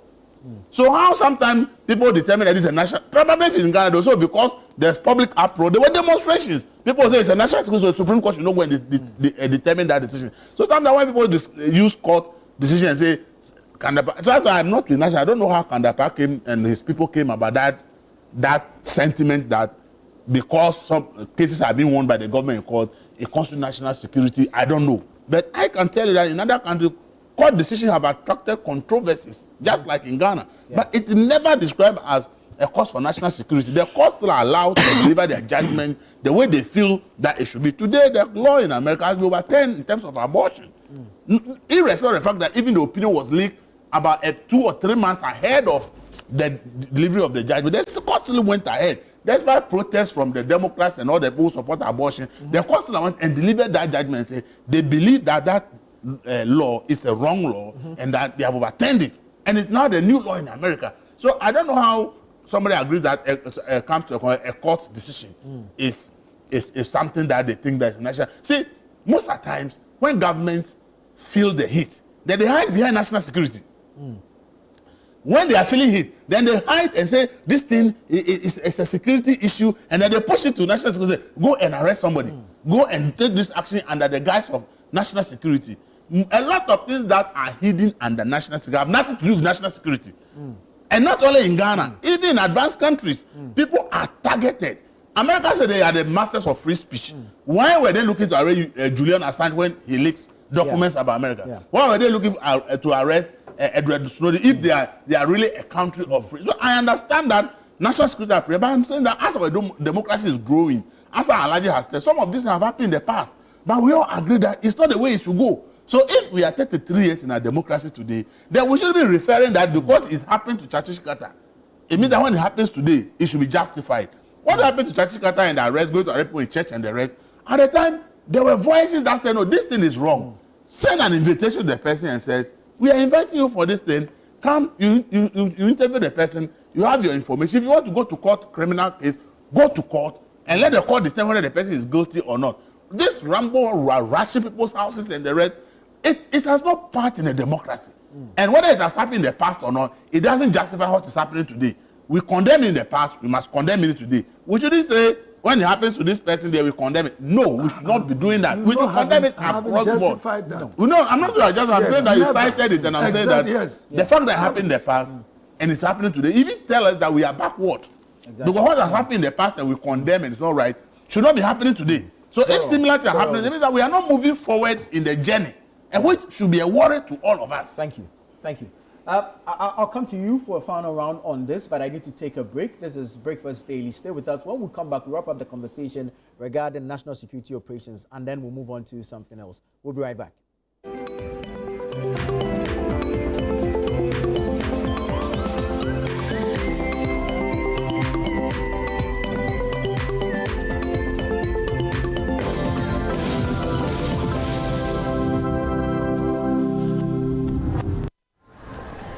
Life can get hectic, and sometimes we forget to prioritize our well-being. That's where Vernal Mineral Water steps in. A refreshing solution packed with essential minerals, Vernal Mineral Water keeps you hydrated and balanced. Whether you're at home or work, Vernal Mineral Water is there to keep you going. Don't let a busy schedule hinder your health. Make Vernal Mineral Water a part of your daily routine. Share the love with Vernal Mineral Water, the choice for a healthy, vibrant you. This advert is FDA approved.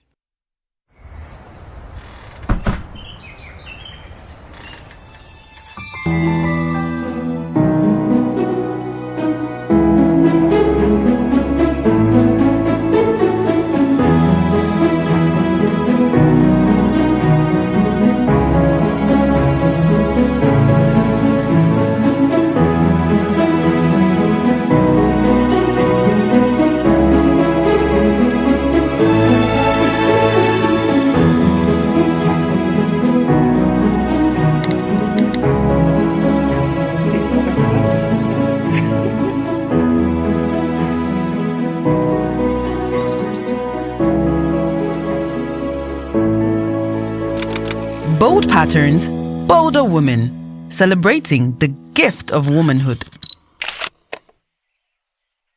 GTV, life styled. Hi, friend. Where are we going today? Just use your imagination. Go! My family is the only thing that matters to me right now. This is the stuff that Mary dreamed about. These guys are the best. GoTV's ready to take you from your hometown to roaring stadiums and even on international adventures. So let's go together, from home or on the go with GoTV Stream. Sounds like a great idea. GoTV. Love it. Introducing Betway's Bet Influencer, a groundbreaking feature where you can make money by just sharing codes. He just needs to share his codes and make money. The more his codes are used, the more money he makes. Oh yes, so what are you waiting for? Anyone can be a bet influencer. Share your codes and make money. Bet Influencer, another world first from Betway. This advert has been approved by the Gaming Commission of Ghana. Betway, get way more. Rise and shine, it's another day to stay on point. Toast is Friday, it's still on point. Watch is Friday all day long.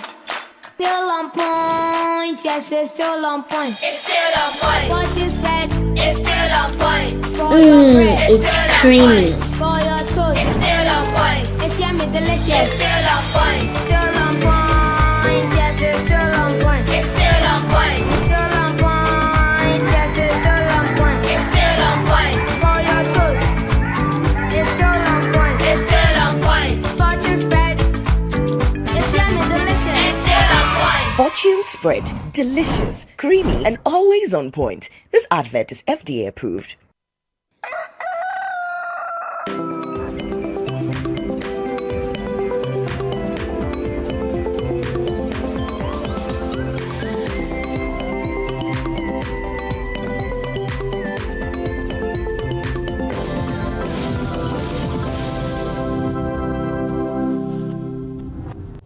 Grateful that you stayed on with us. This is the news review segment on Breakfast Daily here on Channel 1 TV. We're wrapping up the conversation regarding the national security and its operations in recent times.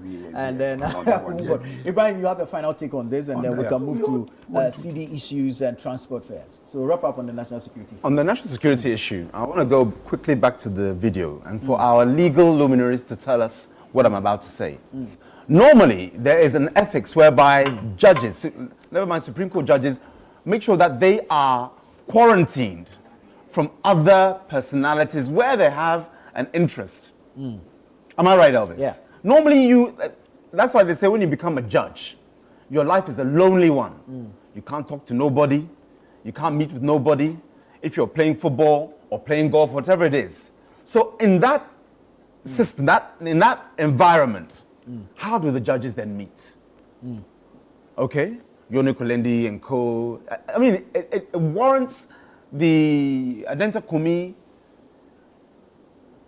allegation receiving due attention. The video we mentioned was silent, so you can't know categorically what was said. But beyond what was said, why the meeting? Because that is the culture that you recuse yourself from public life in so many ways because of the opportunity to... In the same vein that we did not hear what was said, we cannot tell if this was a scheduled meeting. I understand. But what I'm saying, it lends itself to what the allegation of what Adenta Kumi was saying. That said, I just wanted to... My last bite on this issue for us to think about it. That said, again, I reiterate, something that is a misdemeanor under law, it's a misdemeanor, Section 209, 1960, Criminal Offences Act. What Adenta Kumi did is captured in that law, and it is a misdemeanor. So no matter the merits or the demerits, it does not warrant, as to borrow Elvis's word, this Rambo-style attack on Adenta Kumi. I end my submission there. Right. Let's draw, from that particular issue, and since there's a gentleman involved, the lawyer, the seasoned lawyer, Stadio Sorry. Have you noticed what is happening between himself and the former Attorney General, Godfred Dame, on social media? Yes. You want me to start? Quick take on that. Yeah. First and foremost, I think that both parties need to, for the sake of the careers that they are in, I'm talking their profession, they need to cease and desist, personally. That's my personal view. If you wanted, in terms of who is right and who's wrong, who started it, who responded, let me just park my opinions of that aside. Professionally, it does not do well for the profession here in Ghana, for others looking on, and then for both individuals. Sometimes, when you take the higher ground professionally, it adds value to your currency. And I think that's what they need to do. Because I read yesterday's Tadio Sorry one, crybaby, crying in Congress, and all manner. Godfred Dame has also said that it looks like Tadio Sorry he's living rent-free in Tadio Sorry. He says Tadio Sorry is obsessed with him. Yes, citing how he lost against him, some cases there. All of these things, when you read it, regardless of who you are supporting in this matter, and it all stems from the Chief Justice, the petition to remove her, and the way and the manner in which that thing is also being carried out and orchestrated. So one thing will lead to another person to respond and react, because Honorable Godfred Dame is representing the Chief Justice, okay, in terms of her petition against how the composition of the committee. Yes. And then suddenly it's like if I say sideshow, it will mean like I'm insulting them. I'm not. But I'm just saying we are off track. And now we're not even talking about the Chief Justice and the merits of that petition to the composition of the committee. And now we're focusing on them. So that's what I would want them to do. put your profession above these personal attacks. And sometimes what you can do, because we do it, let your, let's say, delegate that job to people within the media and civil society. You don't also have to be the author of your own words. Let other people tell your story. It makes you stand back as if and where you are, both of them, they need to understand that they have attained a certain gravitas. Can you imagine if chief justices across administrations, let's say, were attacking each other like this? The whole legal industry, both within Ghana and outside, say, and they will label them Sebi. Again, I'm not insulting anybody, Nana Tufo. They say, what characters are these? I'm using the word politely, but just to drive home my point. Sometimes, if I want to insult you, Nana Tufo, astaghfirullah, God forbid, I'll use somebody else to do that. You look at me. Use other people to do your bidding, because sometimes you feel that you need to get your story out. If you've read the 48 Laws of Power, that's what you do. Never be present in the moment. Let other actors tell your story. Right. Elvis, Thaddeus Sori represents one of the petitioners in the case for the removal of the CJ. Godfrey Dame represents the CJ in her own suit to have two justices removed from the committee hearing that probed into the petitions against her. And so for two people deeply involved in these matters to go at each other on social media, vis-a-vis the image of the legal profession in this country, what are your own observations? I think this is a profession that they call themselves the learned friends. My learned friend. Colleague. Learned colleague. So for two learned people to be engaged in a tirade in the public space tells you my argument that arresting people is not the way out. See, do you know what is happening?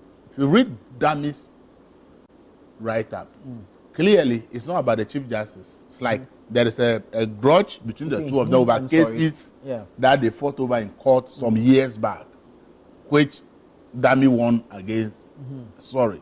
So they have like issues already. And so this is just like something that has become a springboard for them to attack. And you see, what is happening here is what should happen in a democracy and in the fast-changing world of the internet. This is a pure image of somebody feeling that somebody is trying to destroy my reputation. And I have to respond. I don't need to go to court because the damage is being caused in the court of public opinion. So if I should go to court and sue for defamation, by the time we are done with that case, the image people will have of me is already gone. So in a democracy and in the fast-paced internet world, when somebody puts out something that you even think is false, the best antidote is to respond immediately so that the people who are following have the benefit of knowing from both sides. That is what this age is about. So even in this age, if you think that you want to go and spend 3 years in court trying to fight your name, you will lose it. You may win the court case, but by that time, people have made up their mind about you long ago. Because if you decide not to fight the person in the public domain and say, oh, I'm a lawyer, and the colleague lawyer is trying to, oh, me, I know the law, so I'm going to court. The public will form their opinion. The outcome of the court case will be irrelevant to them. At that time, they don't even care what happens in court. They have formed their opinions. And this is how governments and every person in this era should understand that with the internet and the speed of communication, anything anybody says about you and you think it's not true, yours is to respond. It's not sending national security police to go and arrest the person. Yours to probably put out the fact. Yours to counter the person immediately. For those who are following the issue, then these are the main issues. Then people now begin to form opinion based on informed positions. But if you decide to sit back and say, as for me, I know the law, I want to go to court, by the time you are done with court, your image in the public is gone. And the outcome of the court case will be irrelevant. They will not even follow. I was asking somebody like, how many people knows the exact offense was used to remove Charlotte Osei? There was a caboodle of what? Allegations. By the end of it was only one about her conflict of interest. Offering, cancelling a contract and then re-award it without going through procurement process. You understand it? But then there were a lot of allegations against her. Okay, so we are living in a system that if anybody should come and say anything about you, whether you are government, whether you are an individual, whether an institution, don't wait and say, I'm going to fight the person in court. You can still go and fight in court. But the first place to fight the person is in the public domain. Is to set the records in the minds of everybody to know that what this person is saying is not the case.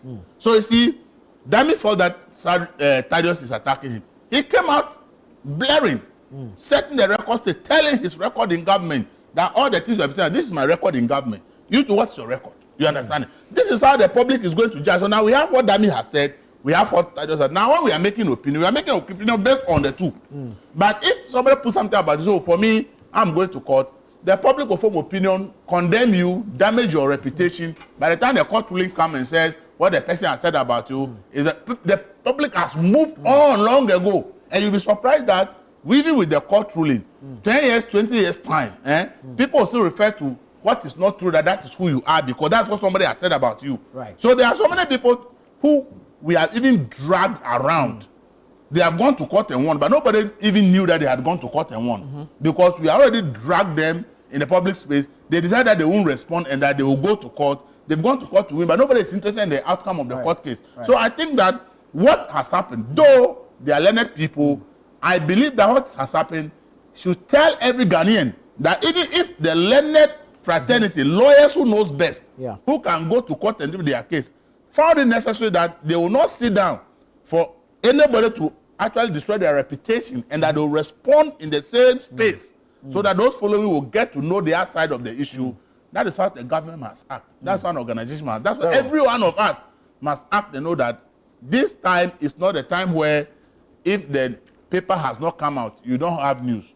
The news is running at a pace that you can. It's not waiting for you. Exactly. So I think that it's good that they are putting up both sides, so we know what the truth is. Whatever they will go to court later, it's none of nobody's business. Right. Tomorrow we'll move to another issue. We don't even care about them. Alaji, if you consider these two gentlemen, a former attorney general and then a seasoned lawyer who has been on some of the very important cases in this country, it's back and forth. Is it necessary? Can the General Legal Counsel say, or even the GBA, the Ghana Bar Association, intervene?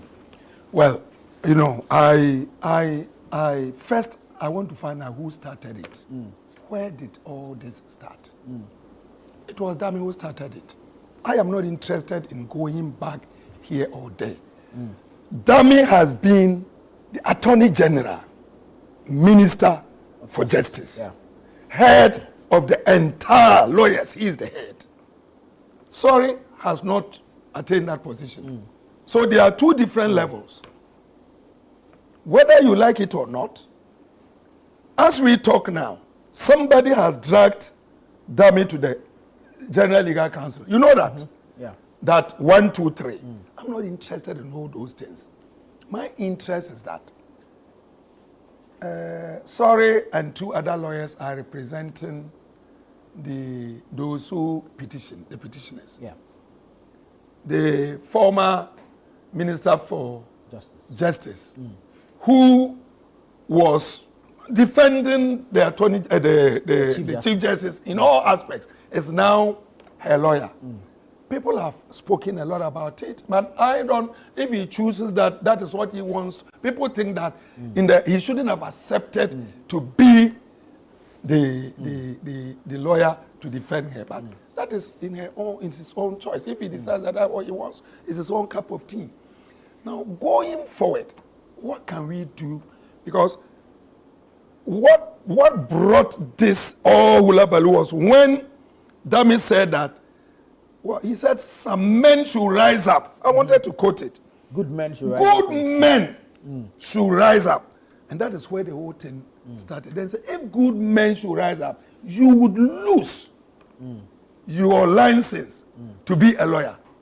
Taking cue from what happened in Jakpa, forcing the fabrications, the what and what that came up to the point of, all these things. Why are we going back and forth? I think that we should just end it. Here, he has brought whatever he wants to say. Theodore has also said whatever he wants to say. it is not important for us to be labor and be talking about this. The most important thing is that Tokuno, the former Chief Justice, is now suspended. There's a committee. The President, His Excellency, has followed correctly 100% what the Constitution says that do. He didn't deviate even 1%. And so, what are we fighting for? If tomorrow the committee finds Tokuno, the former Chief Justice. She's not former. Alaji, please. Okay, the suspended Chief Justice. Thank you. Suspended. Sorry, the suspended Chief Justice. No, the suspended Chief Justice. I correct myself. Thank you. If they find her not to have committed any wrong thing, she only comes back to take her position. If on the other hand, it comes out clearly that yes, what she did is against the law, she is gone. The president is obliged to say, okay, thank you, go. Okay? I am not interested in hula baloo so long as if we all believe that we have one constitution, the 1992 constitution. The constitution states that President John Dramani Mahama can be dismissed by a 2/3 majority of parliamentarians, impeached, saying that we don't like you, and he goes. That is what the constitution says. The constitution says that Alban Sumani Bagbi, the Speaker of Parliament, if we say we don't want you, he can be dismissed by Parliament and he goes away. It's the same constitution that says that if the Chief Justice does 1, 2, 3 and it is not good, go through these processes. At the end of the day, if it ends up that yes, she has been found culpable, she goes. And we all believe that power belongs to the people and that the constitution has given us that power. Why are we fighting for? I don't understand. What I was a little worried was when the suspended Chief Justice wrote that she wasn't happy with 2 of her own colleagues sitting. Look, yesterday, I'm sorry, I won't mention. I have some 2 friends who are all judges, one at the High Court judge and one at the Supreme Court judge. I don't agree with you that judges are not supposed to talk, to have friends. Look, judges are just like me and you. We do everything, we sing, we play, we eat together. But they are under oath not to allow whatever case they are handling be influenced by your personal relationship. So that one is there. Yesterday, one woman and a man, and we just were talking about this. And what I heard, I was shocked. I thought that these are lawyers who were going to defend the Chief Justice. The case is before court, so I don't want to talk. And that is why I am being very careful. The case is before a committee. The committee is working. Has the president breached any article, any constitutional provision? No. So why are we crying? Let us allow the process to end. At the end of the day, a decision is taken, and then we will abide by it. So long as we agree that it is only the constitution that we are going to use, let us abide by it. So I'm not interested in who said this, who said that. There's a committee working. Madam, I'm told, has finally appeared before the committee. True or false? That she has finally appeared before the committee. She wanted to send the husband and the daughter when she knew very well the constitution talks about in camera. In camera means that you can't send anybody, and it is not for nothing. There are obvious reasons why they are saying that, look, go and say, so you cannot know him as a Chief Justice. I want my husband in, I want my daughter in. That is never done. Persons of interest, maybe? Well, I don't know. So I wasn't surprised when the committee chairman, Justice Poorman, said, Madam, but you know that is not allowed under the law. The constitution states it. And now your lawyer can come, we can know. So let's move ahead and then bring this to a conclusion. I'm not interested in anything. Ghana must move forward with or without Tokuno. I'll take a few messages real quick and then we can proceed. This one says, good morning, Nana, and your fine panelists in the studio. The NDC and the National Security acted like we are in the 1950s. Today, in a democratic dispensation, people's homes are ransacked and raided anyhow. Is this the legacy John Mahama spoke about? I thought he was how going to talk we have reset backwards. 2016, 2017. This one says, please ask Ibrahim and Elvis what was done to back up Voma War under NPP when he tweeted for a coup. This is Prince from Pantine. Sami from Accra says, I doubt if Elvis and Ibrahim ever spoke vehemently against any Rambo-style arrest during the previous regime as they are doing now. Yes, I doubt. They may mention it hurriedly and refer seriously to atrocities during the Rawlings era, but to lambast the past government, I can say they never did. Any proof? I vehemently oppose the Rambo-style arrest today. It is wrong. I detest it. It is tarnishing Mahama's name and his government. These are your messages. Keep them coming in. Let's make... Yes. Citi is gaining strength. Fuel prices are dropping. Transport fares have been reduced. But some recalcitrant drivers and their mates are still doing their own thing, not wanting to reduce it. Is it time for GPRTU and the ministry to crack the whip? Alaji, let me start with you. Since you, you are enjoying the spoils. Oh no, if you say me, if you go to buy fuel, do they give you different price as against based mine? On your colors. Exactly, no. We all let's do this in a minute. Exactly. So our time is almost up. Yeah, so what I'm saying is that seriously speaking, as to whether it was through the previous government too, whether it is through this government too, the most important thing is that during John Dramani Mahama's period, NDC, fuel prices are coming down. The city which was at 17 is now 10. Today I've just watched it, 10.4. Yeah. It is good. I am praying that it shouldn't go too much down. And the reason is that they are twofold. Importers, when it goes down, they enjoy. Yeah. Exporters will suffer. Okay, so we must, predictability is what I want. Yeah. Sustainability. If we want to stand at 10, let us be at 10. 70 to 10, Master, 70% appreciation. Alhamdulillah. Very well.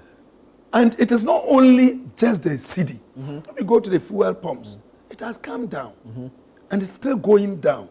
If you go to the prices, yesterday I was watching the oil, Kofor gallon. You see that oil? Yeah. It was 790. I bought some for Salah, Ramadan. Yeah. Today it's 520, 530. And when say, Abampapa bo, that it is so, Momra, Abampapa ba. So we all have to come together. Fuel prices, transportation prices, 15% down.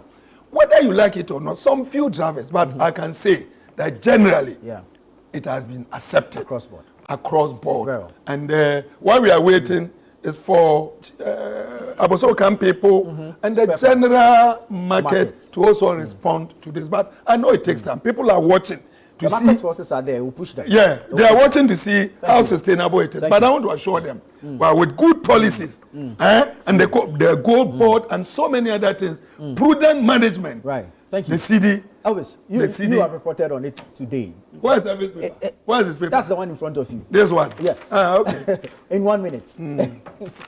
No, I think, you see, the complaint of the drivers are legitimate. You see, because they are unionized, we are pushing them to reduce prices. Who is going to bullshit to tell the woman selling tomatoes to reduce it? Because not in any union, so nobody can give them a directive. See, when we allow market forces to, but that's the problem. Market forces control a market, things go smoothly. But because the market forces are determining a different way, there's a problem. Because the driver complains that he wants me to reduce fuel simply because fuel has gone up. But my spare part price have not gone down.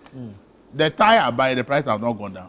I go to the same market like the ordinary Ghanaian, and prices of the things I go to buy in the same market have not gone down.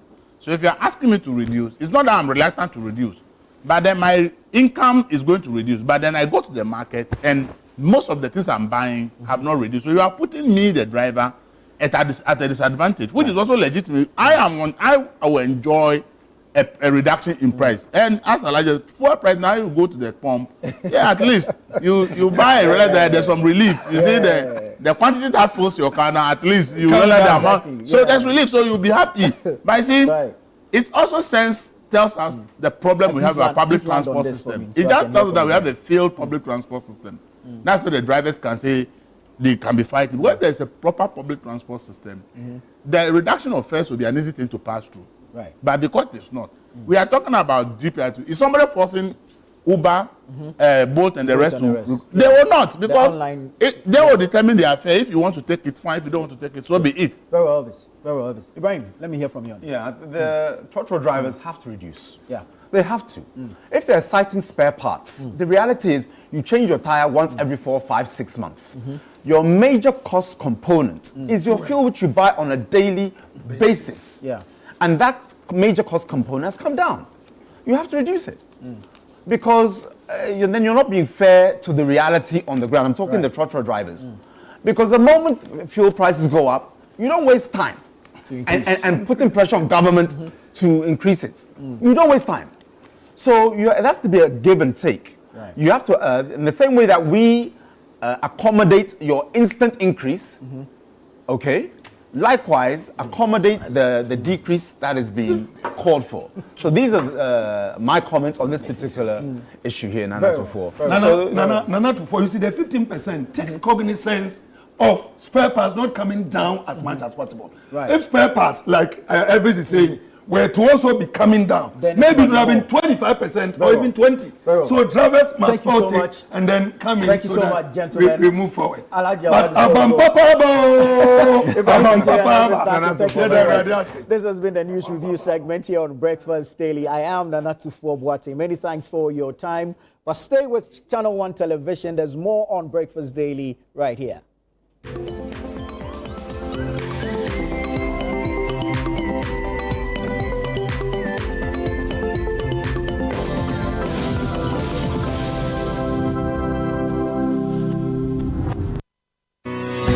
Imagine a place where technology and compassion meet. A sanctuary of health, precision, and trust. At Olive Health Diagnostics and Imaging, we redefine excellence. From advanced ultrasound, X-ray, and CT scan services to accurate laboratory, cardiology, and dentistry, our mission is clear: to provide the care you deserve with accuracy, precision, and speed. Your trusted healthcare partner, Olive Health Diagnostics, always ready whenever you need us. Olive Health Diagnostics and Imaging, redefining excellence in medical diagnostics.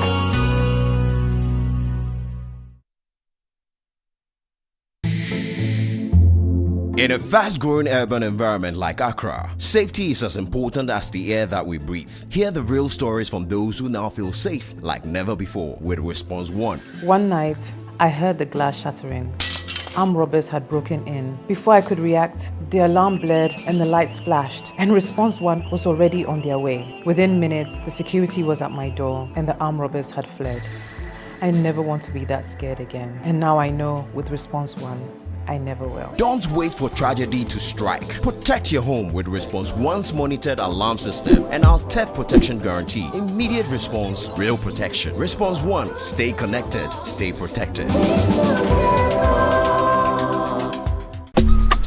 Life is a celebration of moments. Big and small. The sun is scorching, I'm feeling the heat. With Piva Drink, every moment becomes a refreshing celebration. From the beach to your home, in every corner of your world, Piva Drink adds a burst of refreshment. Give me Piva cocktail and tangerine.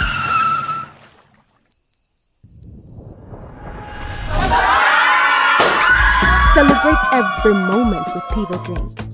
Refreshment for every occasion. Piva Drink, a taste you will love. P for Piva. This advert is FDA approved. Every day, people have money emergencies. Ma, I need my school fees emergency. Mommy, chop money emergency. Emergency. Catch it. I'm your rent emergency. Now, there's a new emergency number in town. More money, challenge and enjoyment. At the top life we got. Dial star 770 hash for all your money emergencies and chop life. Dial star 770 hash for money emergencies and get easy and quick access to your money, loans, and other banking needs. EcoBank, the Pan-African Bank.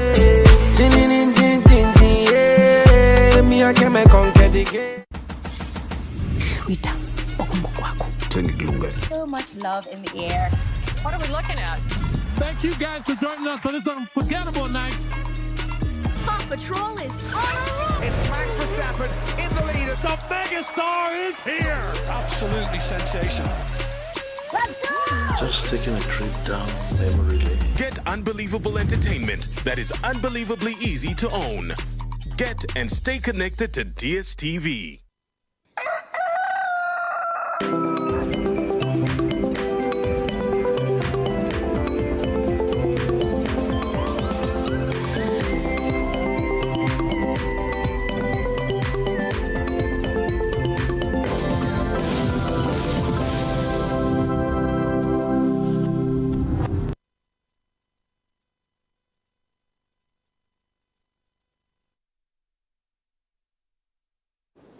Hello. I'm sure you enjoyed your weekend, and we are here to bring you nothing but the best as a Monday, and just gone by is to 4 and his guest, reviewing the papers and telling you all what you need to know in the world of politics. My name is Philip Nihelate. We are going to take up the next part of the show, and I'm here with Chris Carter, and we're excited to be here with you this morning. Remember that you're part of this community, so feel free to send in your messages. It could be thoughts, it could be contributions to any of the conversations that we are having, and it could be questions and also heartfelt messages to your friends and your loved ones via the WhatsApp number on your screen. And you don't necessarily need to be only in Ghana before you send us your messages, as long as you can see us, because I know some of you are watching us from online. Just send those messages via the WhatsApp number on the screen. Don't forget to use the country code +233 and also hashtag Breakfast Daily if you want to leave those contributions on X or Facebook.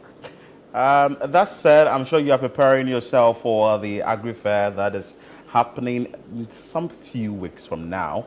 In the month of June, we're going to bring you the Agri Fair 2025, the maiden edition. It's bringing together all farmers and individuals who are in the farming space, so you get to know what you can do if you want to become a farmer. And it's also to bridge the gap between the ordinary Ghanaian and also the farmers, so you can purchase your produce directly. With this fair, we aren't having the middlemen close to us, so it's just you and the farmers. So you can see on the screen, there's the biggest exhibition and sale of fresh farm produce happening live at the Efwa Sunderland Park on 20th to 22nd of June 2025. Make sure that you are part of this event, and I'm very sure that Chris has started preparing herself for this event. The susu, yeah, we've started already. I started doing the susu small. So by that time, I'll have some money, and I can go home with Ghana Must Go full of food.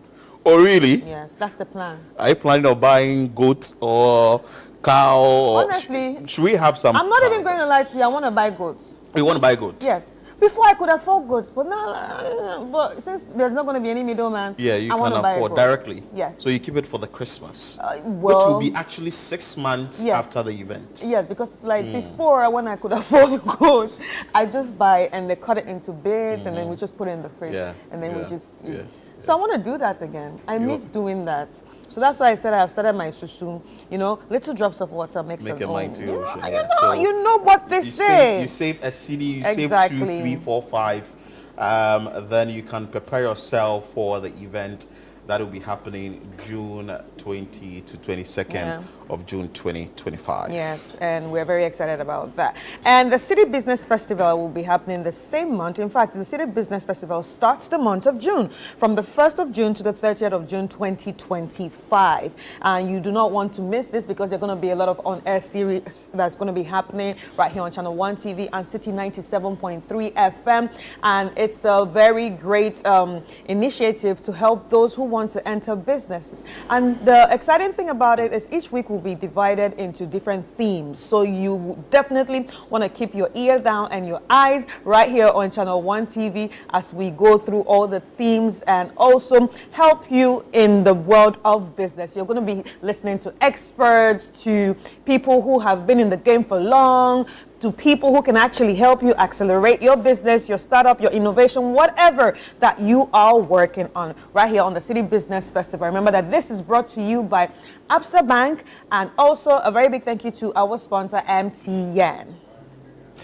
And also we have Absa, who is also sponsoring. So I tell you what, the month of June is really packed, so you wouldn't want to miss anything on Channel 1 TV or Citi 97.3 FM. Make sure that you are part of this period, so you get to know a lot of things within this business field, which can really help you boost your business, because we are moving gradually away from doing one job to doing multiple jobs. So you need to know what to do to succeed in the business field. Away from that, a lot is trending. Yeah, we can actually start from the African Union Day. That was yesterday. Yeah, so yesterday was African Union Day, and you know, there was a lot of mixed feelings online. Some people being genuinely happy that we are Africans and celebrating African Union Day, and some people asking the questions like, what are we really celebrating? Are we really in unity? Are we moving forward in whatever that we are doing? Well, you tell me what you think. Ideally, people were saying that today should have been holiday. That's the argument out there. If it's AU Day, then today should have been holiday. But that is not it. Today isn't a holiday. It's still a working day. But we celebrated or commemorated the AU Day yesterday. President John Dramani Mahama made some calls with regards to the AU Day.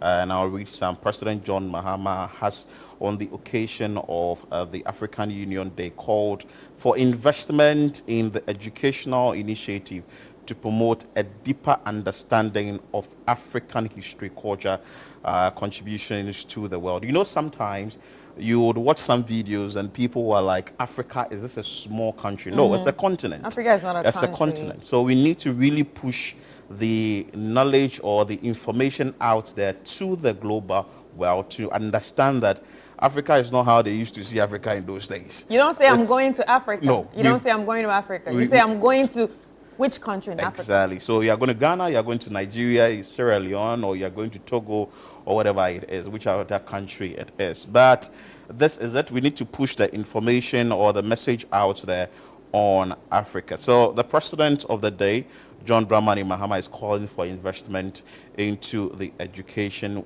field or initiative for Africa to really push its message out there. So the African Union tweet indicated that Africa Union marks Africa Day 2025 with a call for justice, unity, and forward momentum. So talking these are some of the things. Yeah, so talking about unity though, yesterday Burkinabe nationals in Ghana, alongside with other Africans, also hit the streets to organize a walk standing with Captain Ibrahim Traore. And and it all happened yesterday in Accra on African Union Day to protest foreign influence in Africa and show solidarity with Burkina Faso President Ibrahim Traore. This is getting serious. It's not just a trend no more. It's becoming something else. It's getting interesting. Yeah, it's getting interesting by the day. And in the space is also sport. Of course, we can't talk about the trends without talking about sports. With sports, Chelsea is trending. Chelsea clashed with Nottingham Forest yesterday. It was the Premier League last day matches. Chelsea took up the win yesterday, 1-0 against Nottingham Forest. It was just an interesting one yesterday. A lot of tweets on Chelsea says, "May his favor be upon us." Also, it's Chelsea thing. Another tweet that came through said that Chelsea says bye-bye to Milan with a goal. Now come home. Another one too says that says nothing just for Chelsea fans. It looks like the Chelsea fans are excited about the win they had yesterday against Nottingham Forest in the Premier League. But the Premier League has definitely come to an end, and Liverpool, we know, has taken the win in that particular Premier League. But we're going to have the sports team come here later in the day to take us through all what it is in the world of sports. Right. Another interesting one is Brian Achampong. People will be asking why Brian Achampong is trending. We just woke up to on social media to find out that Brian Achampong has made his intentions clear to contest the MPP flag bearership. So it's coming out hard, the Abetifi MP, to say that I would contest for the NPP flag bearership. So we know that now we have the former Vice President, Dr. Mahmoud Bawumia, contesting, and we have Kennedy Ejapon. He has said that nothing will stop him. He's definitely going to contest the 20. I don't know when they are going to have their primaries, but he's going to contest the flag bearership of the NPP. Right. Well, let's bring you that. I think Andy Apia Kubi announced the message or announced to Ghanaians the intention of Brian Champon to contest the flag bearership of the NPP.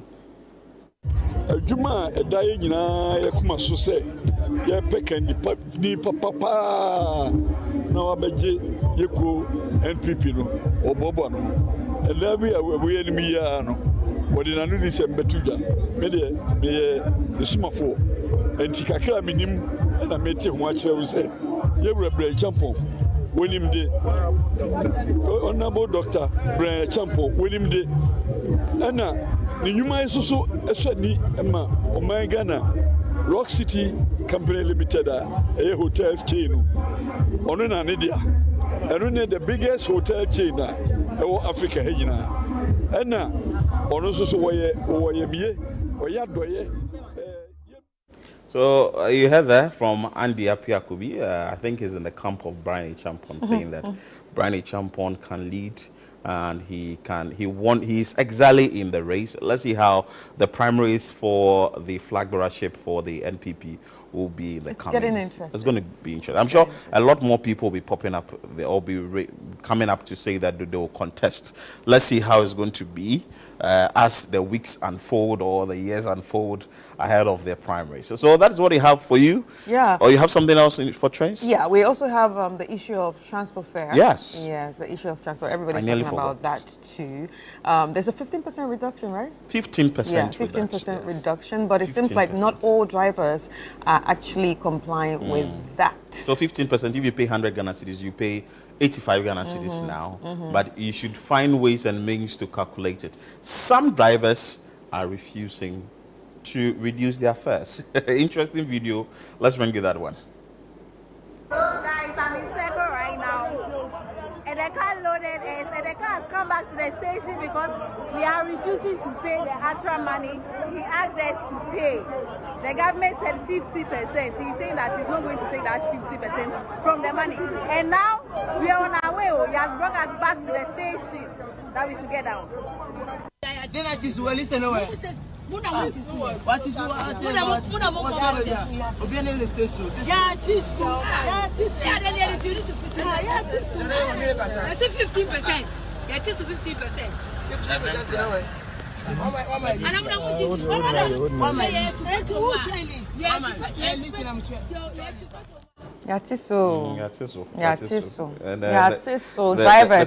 The conductor was saying, that the mate was saying that everybody has his or her station, so you can't come and do your own thing. If you know you can't pay what we are asking you to pay, please alight. But I think some of their problems, I think I've seen some interviews with drivers, and some of their problems were like, if the spare part dealers and some other people, in fact, everyone in the transport industry reduces their price, then they will do that. But you cannot tell them to reduce their price and things are still expensive out there. From all indication, is this appropriate that you would reduce your price? Reason is, few months ago, fuel was selling at, I think, 15 Ghana cedis or 14 Ghana cedis. It's now reduced to somewhere 12 Ghana cedis. And it's so unfair that the larger component of what moves your vehicle from one location to the other, which is fuel, the price has reduced. And the leadership of the GPRTU has indicated that, please, let's work around the 15% reduction. Now, GPRTU is saying that if it doesn't work that way, the drivers will be sanctioned, you understand? But if there is an increment on fuel prices, you want to increase your transport fares.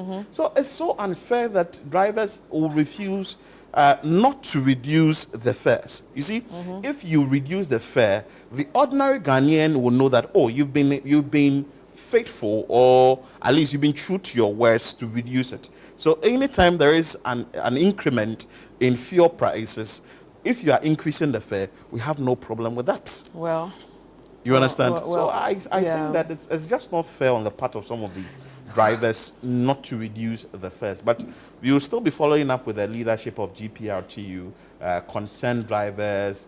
We'll be following up with the committed drivers, the True Drivers Union, and all the other unions to find out from them what really they will do to sanction their drivers who do not comply with the reduction. Yeah. Some tweets that are also coming up are saying that government should deploy the military to check drivers who refuse to reduce transport fares. I don't know how government can be able to deploy military to also target that. There are other tweets also on the same day. They use the same car with the same ticket to travel to Kmando back to Accra, and use the same ticket to travel to Takoradi back to Accra. On the same ticket, transport fare was reduced from 100 to 85. It was again reduced from 120 to 85 at the same ticket, using the same car, calculating 15% on each day. Then you know how stupid we've been for allowing these idiots to have influence. So a lot of tweets on that, but we hope that the right thing will be done by the drivers, because passengers also, we bear the brunt. We bear the brunt. Being in the public transport to locations, and we know that private vehicle owners are at least enjoying the fuel reduction. We should also enjoy the fuel reduction when we sit in your public transport. Well, but that's it. Well, from we that are also passengers to you watching that is also a potential passenger, or maybe a passenger already, and you didn't know about this is happening. Yatiso. I'm telling you, Yatiso, okay? So but who is not there? All right, guys. So now that's it for the trends, and thank you for staying with us. Anyway, it's time for us to start up our day with some music. Let's bring you the video of the day before we do the music. So let's bring you the video of the day.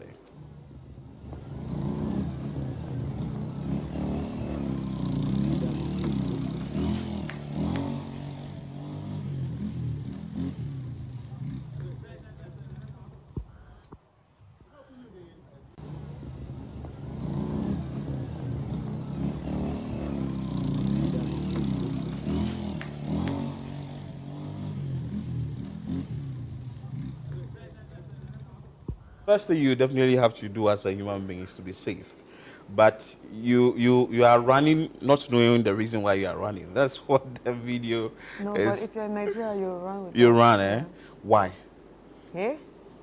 Why? Then they call. You don't know who's coming. You don't know if it's police. You don't know. So you have to run. You have to just run. You see, it might play, oh no, you run. You run, eh? You have to run. You run. Because you need to be safe. You need to be safe. So there you have it, the video of the day. Just an interesting one. Always we try to put smiles on your faces before we take you to the communities to see how depressing some of the issues are. But before that, we have to enjoy some music live in studio before we continue with the rest of the program. All right, ladies and gentlemen, J Money. Yeah, so I go by the name J Money, JAYMANEY. And this is a song on my Pretty Girls and My Therapy EP. There's an intro here. Goes like, yeah, J Money on the rhythm now. Hold on. Dark skin girl, black skin girl, melanin girls, you shine bright through my world. See, dark skin girl, black skin girl, melanin girls, you shine bright through my world. See, God made you perfect, you don't need no makeup. I'ma put in effort, flight cherry take off. Anywhere you won't go, I can be your genie, make a wish, I make it come through. Girl, I put you first, you want less, no one next, you the best. Say you the best, baby. Say you the best.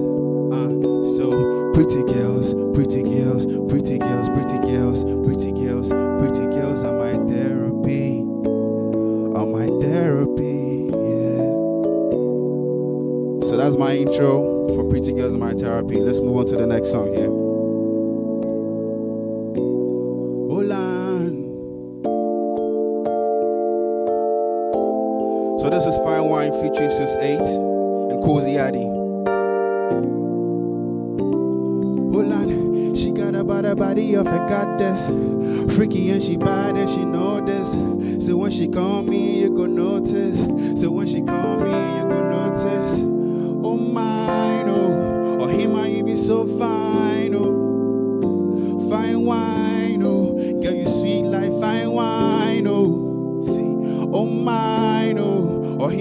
me so fine, oh. Fine wine, oh. Say you sweet like fine wine. Listen, she be like taxing. Fits me like my tax. Fits me like my tax. Now only me she wanting when the lights out. She be like taxing. Fits me my tax. Now only me she wanting when the lights out. She always wanna tease me, make her sunshine. Yeah. Skinny boy Jew, me I pull up and I'm on some. Shut it down, leash chance and I don't stop. Oh, no spices, raw sauce. Shorty wanna give it to me like, would you come on tonight? I might just make some time. Girl, I need you by my side. Always there on my mind. I said, would you come home tonight? Girl, I might just make some time. Cause I need you by my side. Always there on my mind. Cause she be like taxing. Fits me like my tax. Yeah, she fits me like my tax. She fits me. She got a body of a goddess. My baby got a body of a goddess. African queen, she my highness. My baby got a body of a goddess. She got a body of a goddess. My baby got a body of a goddess. African queen, she my highness. My baby got a body of a goddess. Body of a goddess. Body of a goddess. African queen, she my highness. Hold on. So the next song is my new single featuring MK, and it goes like, yeah, J Money on the rhythm now. Hold on, see, tell me what you want, my baby. I will not no come on and again. Siki tele shona come po. Go put down for reverse, don't mind what they say, oh. Hey, tele, shona come po. Then go put down for reverse, don't mind what they say, oh. Hey, say, oh no, baby, oh no, overtaker. Say, no, baby, no, overtaker. I tell you, no, baby, no, go there forever. Baby, no, say, no, go there forever, oh, forever.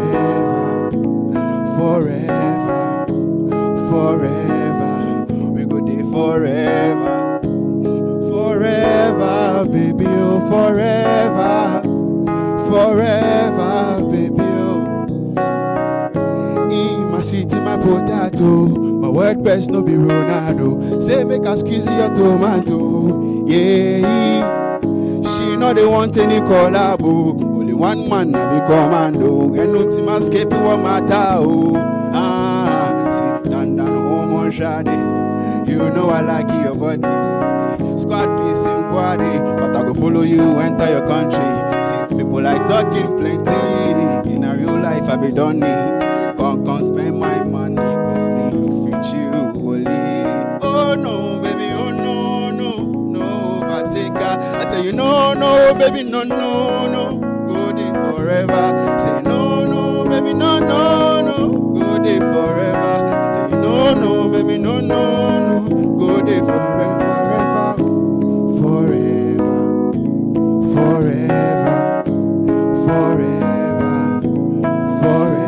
Say, tell me what you want. I said, tell me what you want. Tell me what you want. Tell me what you want, my baby. Tell me what you want. Shawty, tell me what you want. Tell me what you want. Tell me what you want. See, I've been looking for you.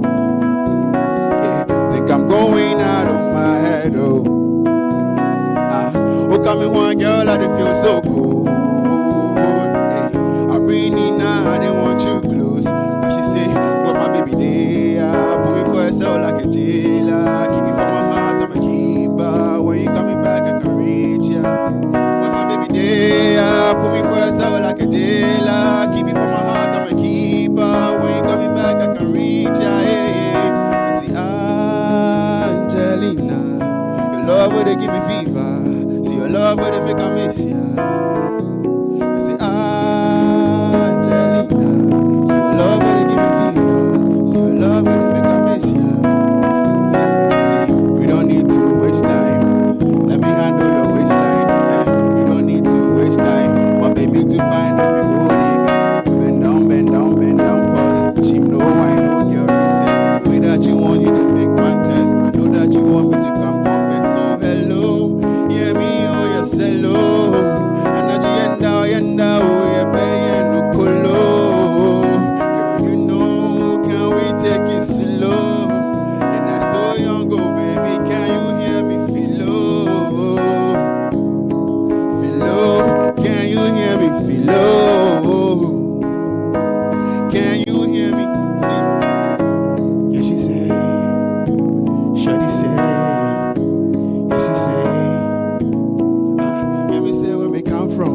Evil mind them see corrupted mind. Never want see the youth them rise. Send a caution, they can't curse my kind. And only Jah, I mean no Satan. Fire burn them a whole pagan. Fire burn them a whole pagan. They can't kill my shine, they can't curse my kind. Hey, step in the condo.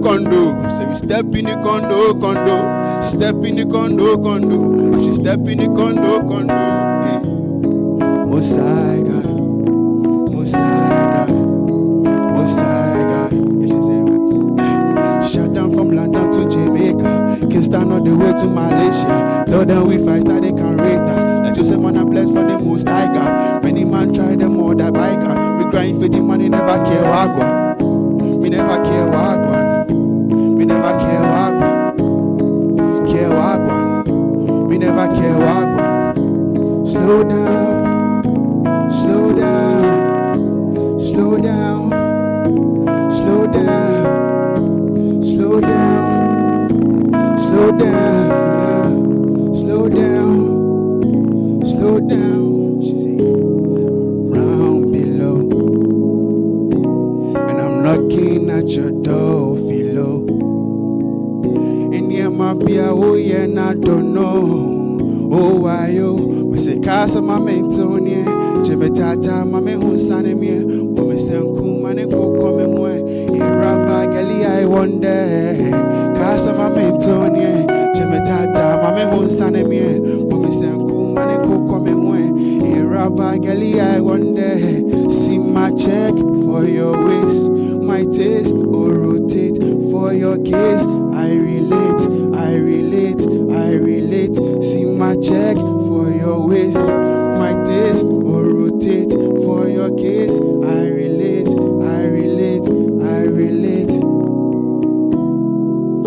J Money on the rhythm now.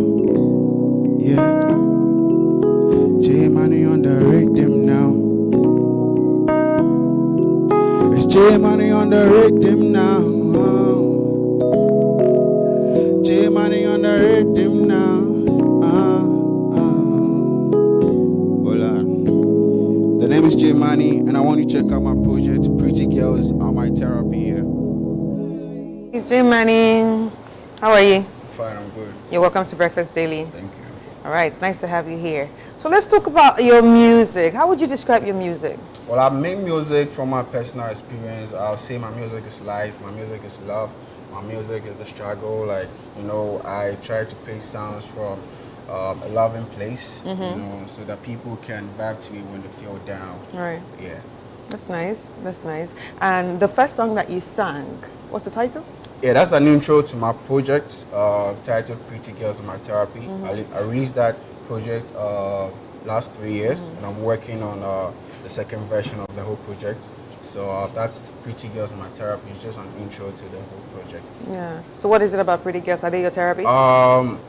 It's basically talking about the fact that women need to appreciate how they look. You know, it doesn't matter how you look, let me say, how ugly you think you look. Somebody out there thinks you're pretty, you know, and the moment the person sees you, the person thinks you're a therapy. So that's how come I had the idea with Pretty Girls in My Therapy.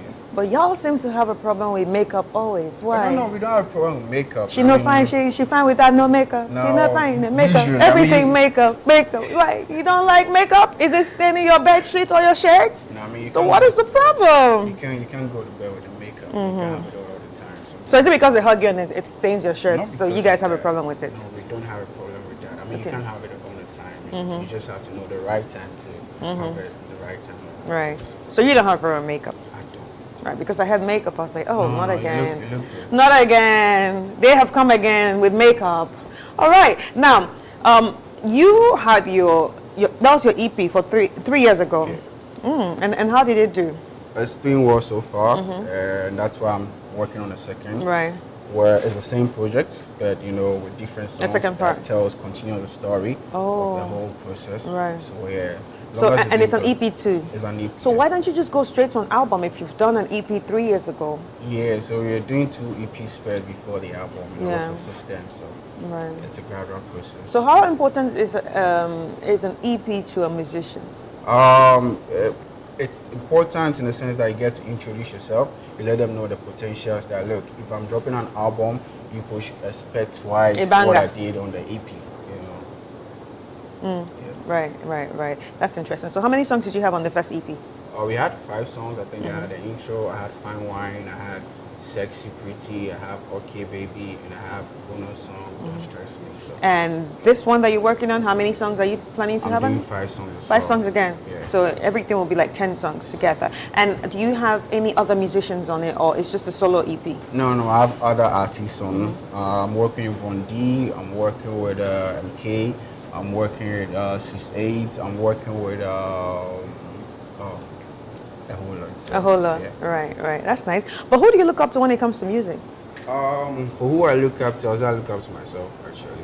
Wow. Yeah, okay, so you don't listen to any other person? I do, but then you're looking up to someone and listening to someone, it's a different thing. Yeah, so I listen to a lot of music, variety of music, but I look up to myself that this is me. I want to be me. I don't want to look up to somebody and be somebody. Yeah, so nobody inspires you? People inspire me, but I don't want to be like, I want to be more than them. Yeah, so you can be inspired. And I'm inspired though, but I don't look up to them. Like, it's two different things for me.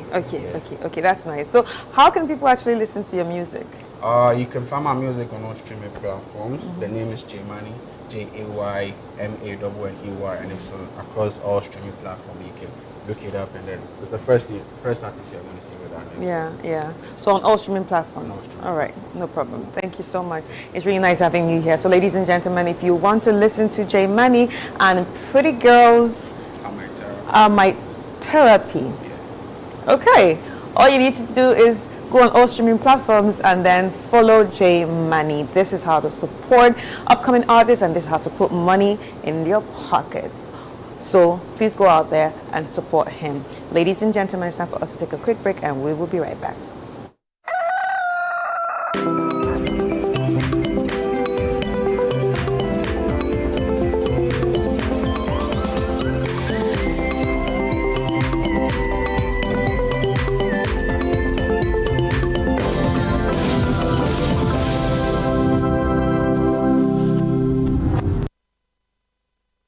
The Ghana Traditional Council, on behalf of the entire Ghana state, announces the annual ban on drumming and noise making as part of the sacred rites leading to the Homo Festival.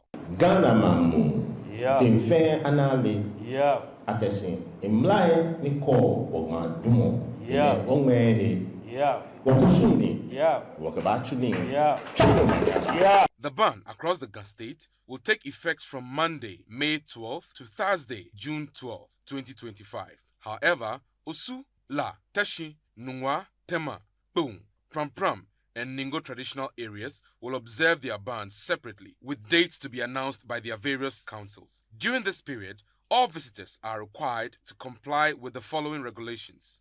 Religious activities to be confined within premises without the use of external loudspeakers, no drumming, clapping, or use of musical instruments in public places, no roadside evangelism or street preaching with loudspeakers. There will be no funeral or burial ceremonies within this period up until the 20th of June 2025. This practice is not only a cultural tradition, but also protected under the 1992 Constitution of Ghana, ensuring the preservation of our customs and identity. A dedicated task force, in collaboration with the Regional Security Council, Metropolitan, Municipal and District Assemblies, as well as the Ghana Police Service, will strictly enforce compliance. We urge all residents, institutions and visitors to respect this sacred tradition as we uphold our cultural heritage and foster social harmony.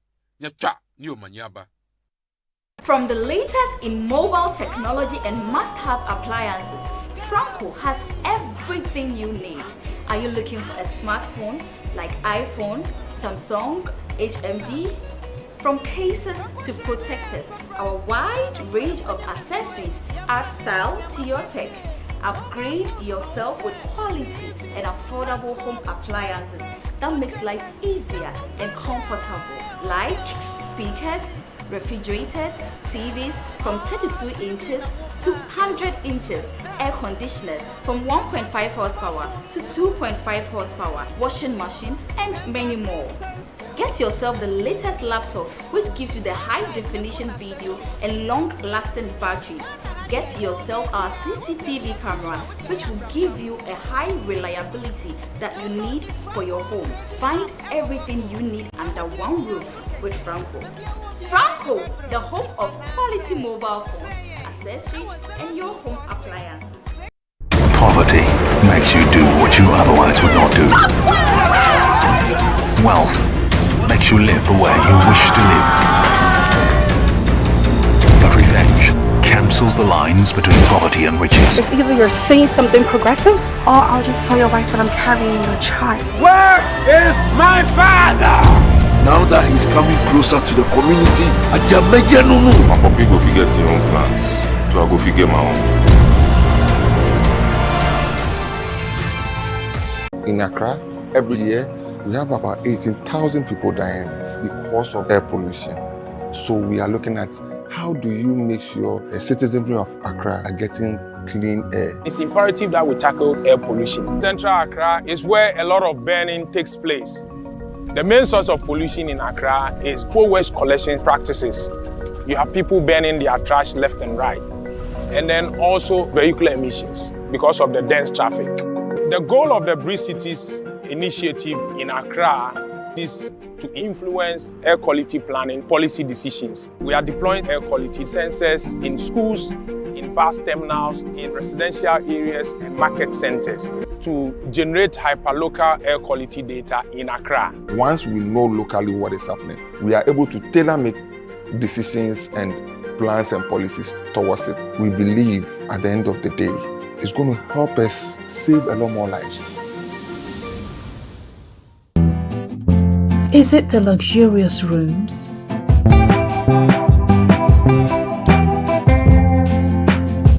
Or the serene green surroundings? Is it the tempting swimming pool?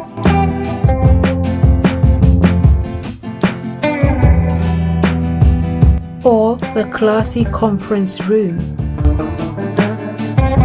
Or the cute gift shop?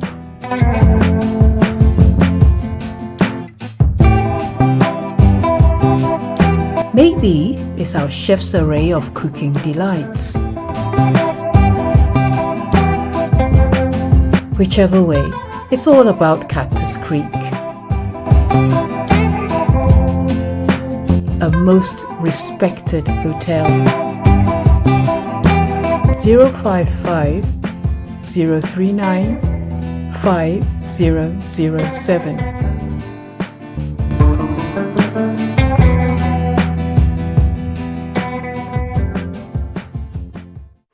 Introducing Betway's Bet Influencer, a groundbreaking feature where you can make money by just sharing codes. He just needs to share his codes and make money. The more his codes are used, the more money he makes. Oh yes, so what are you waiting for? Anyone can be a bet influencer. Share your codes and make money. Bet Influencer, another world first from Betway. This advert has been approved by the Gaming Commission of Ghana. Betway, get way more.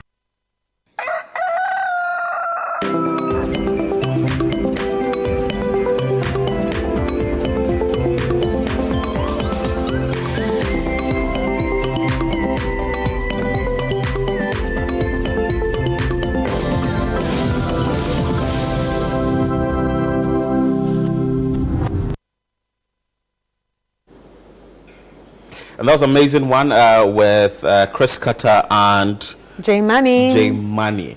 Now it's time for us to take you to our communities and tell you what is happening. I can tell you what, a lot of things are happening. If not for this show, myself, I really didn't know that we have a long way to go. Education, health, road, everything in this country really needs an intervention when it comes to the government intervention, private sector intervention, whatever it is. But today we are going to focus a lot on education. We will take you to the northern part of the country and come back to the southern part of the country. So with the northern part of the country, we are focusing on a Yape school. We understand that there is a school in that area and the pupils are forced to sit on the floor or lie on the floor to learn. Let's bring you that report filed by our Savannah regional correspondent Malik Ghazari after we have a conversation on this. Channel 1 News visits to the school revealed that the school has been in a deplorable state. The cemented floor of the classrooms of the school have worn off, doors and windows not in good shape. This situation has resulted in some residents and even animals accessing and using the classrooms after school hours.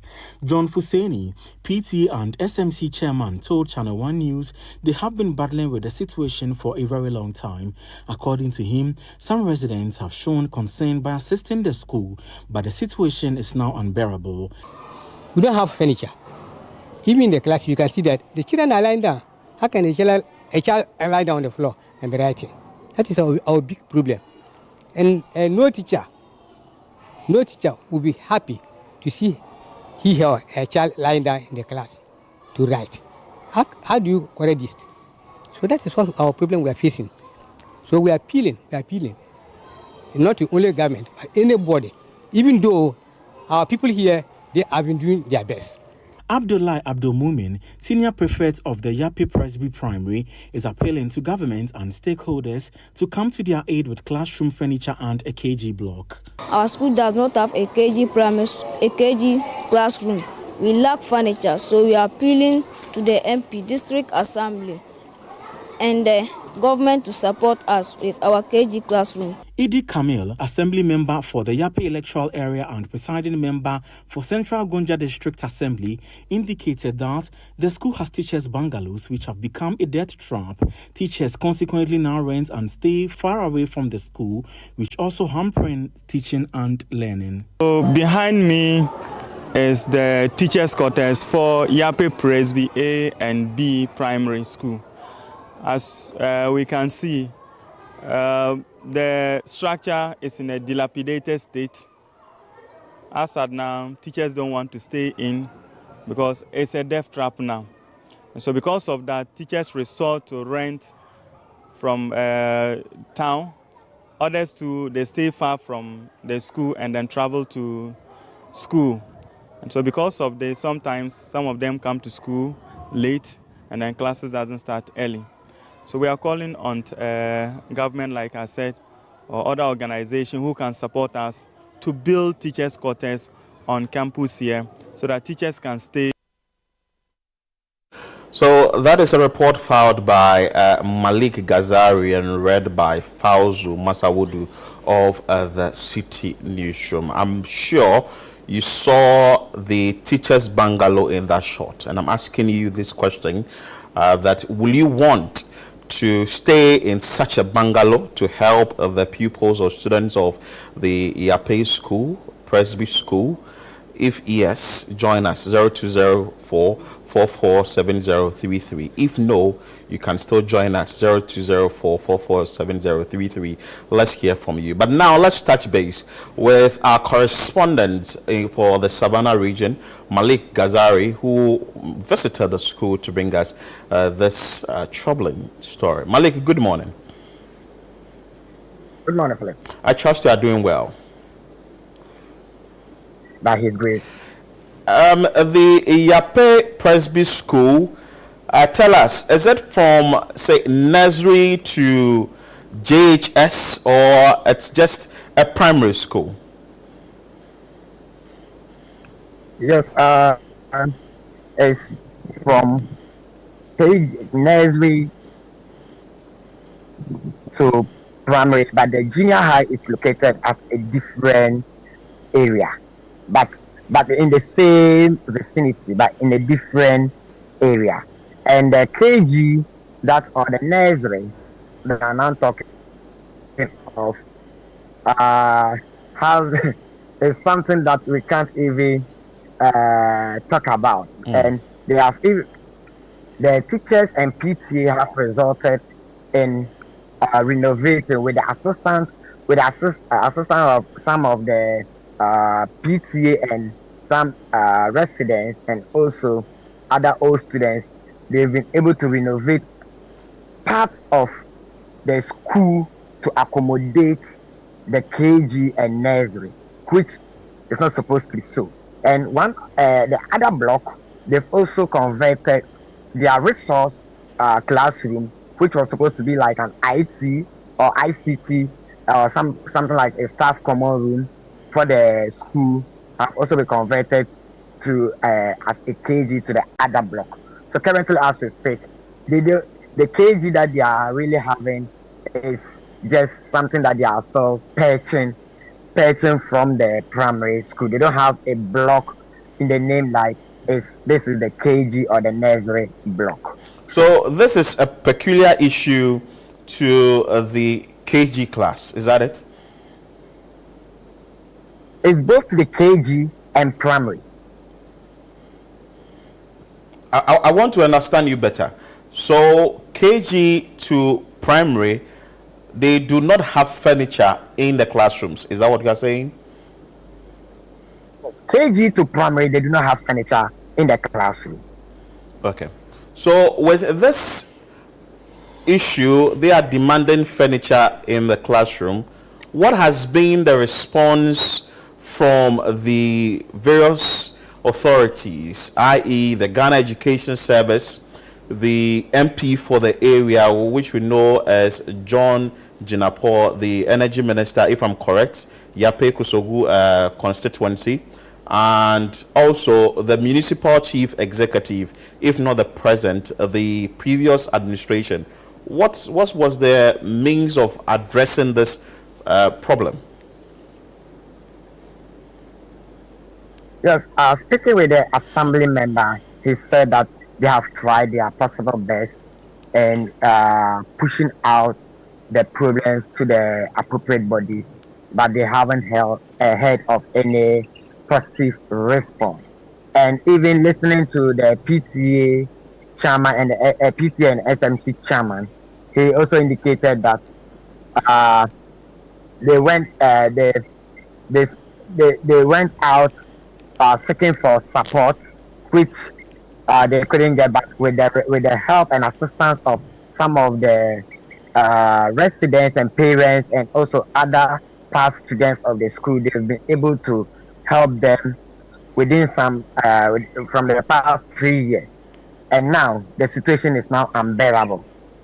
So they are now appealing to the benevolent organizations and government to come to their aid, because currently, as they speak, the children are really suffering. Looking at it, the few desks they have cannot even accommodate up to 50 students in the whole school. Right. So you talked about them suffering. Now, how are the students managing physically and emotionally? Let's talk about the emotional part. Obviously, the physical part, we can see they're on the floor, but I don't know how they are really feeling. So how exactly are they feeling sitting on the bare floor every day? And I'm sure coming from their homes, some of them might actually have seats, chairs, and even beds to sit on. So how do they feel coming to school and sitting on the floor? Yes, speaking with some of the students, they are even saying that they don't even feel comfortable coming to school. Some even feel reluctant even when they give them chop money to come to school. These were what they spoke off record, because due to some situations we didn't want to bring it on air. Speaking to them off record, that was what some of the students said, and some of them also complaining of them washing their clothes, uniforms every day to and back from school.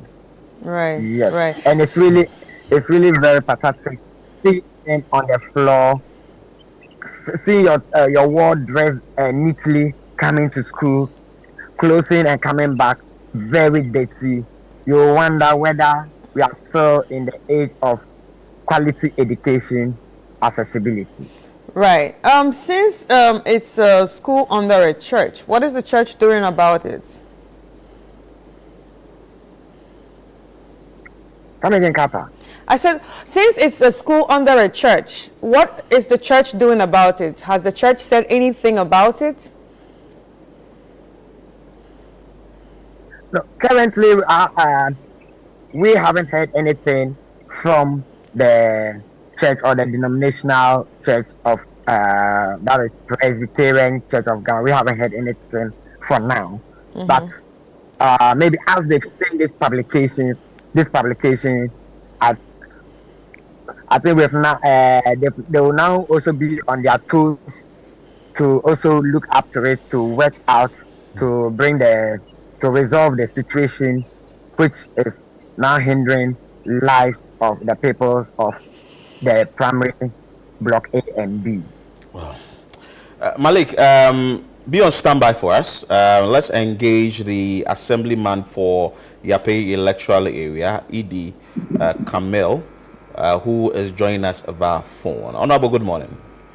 Good morning, sir. Hello, Honorable.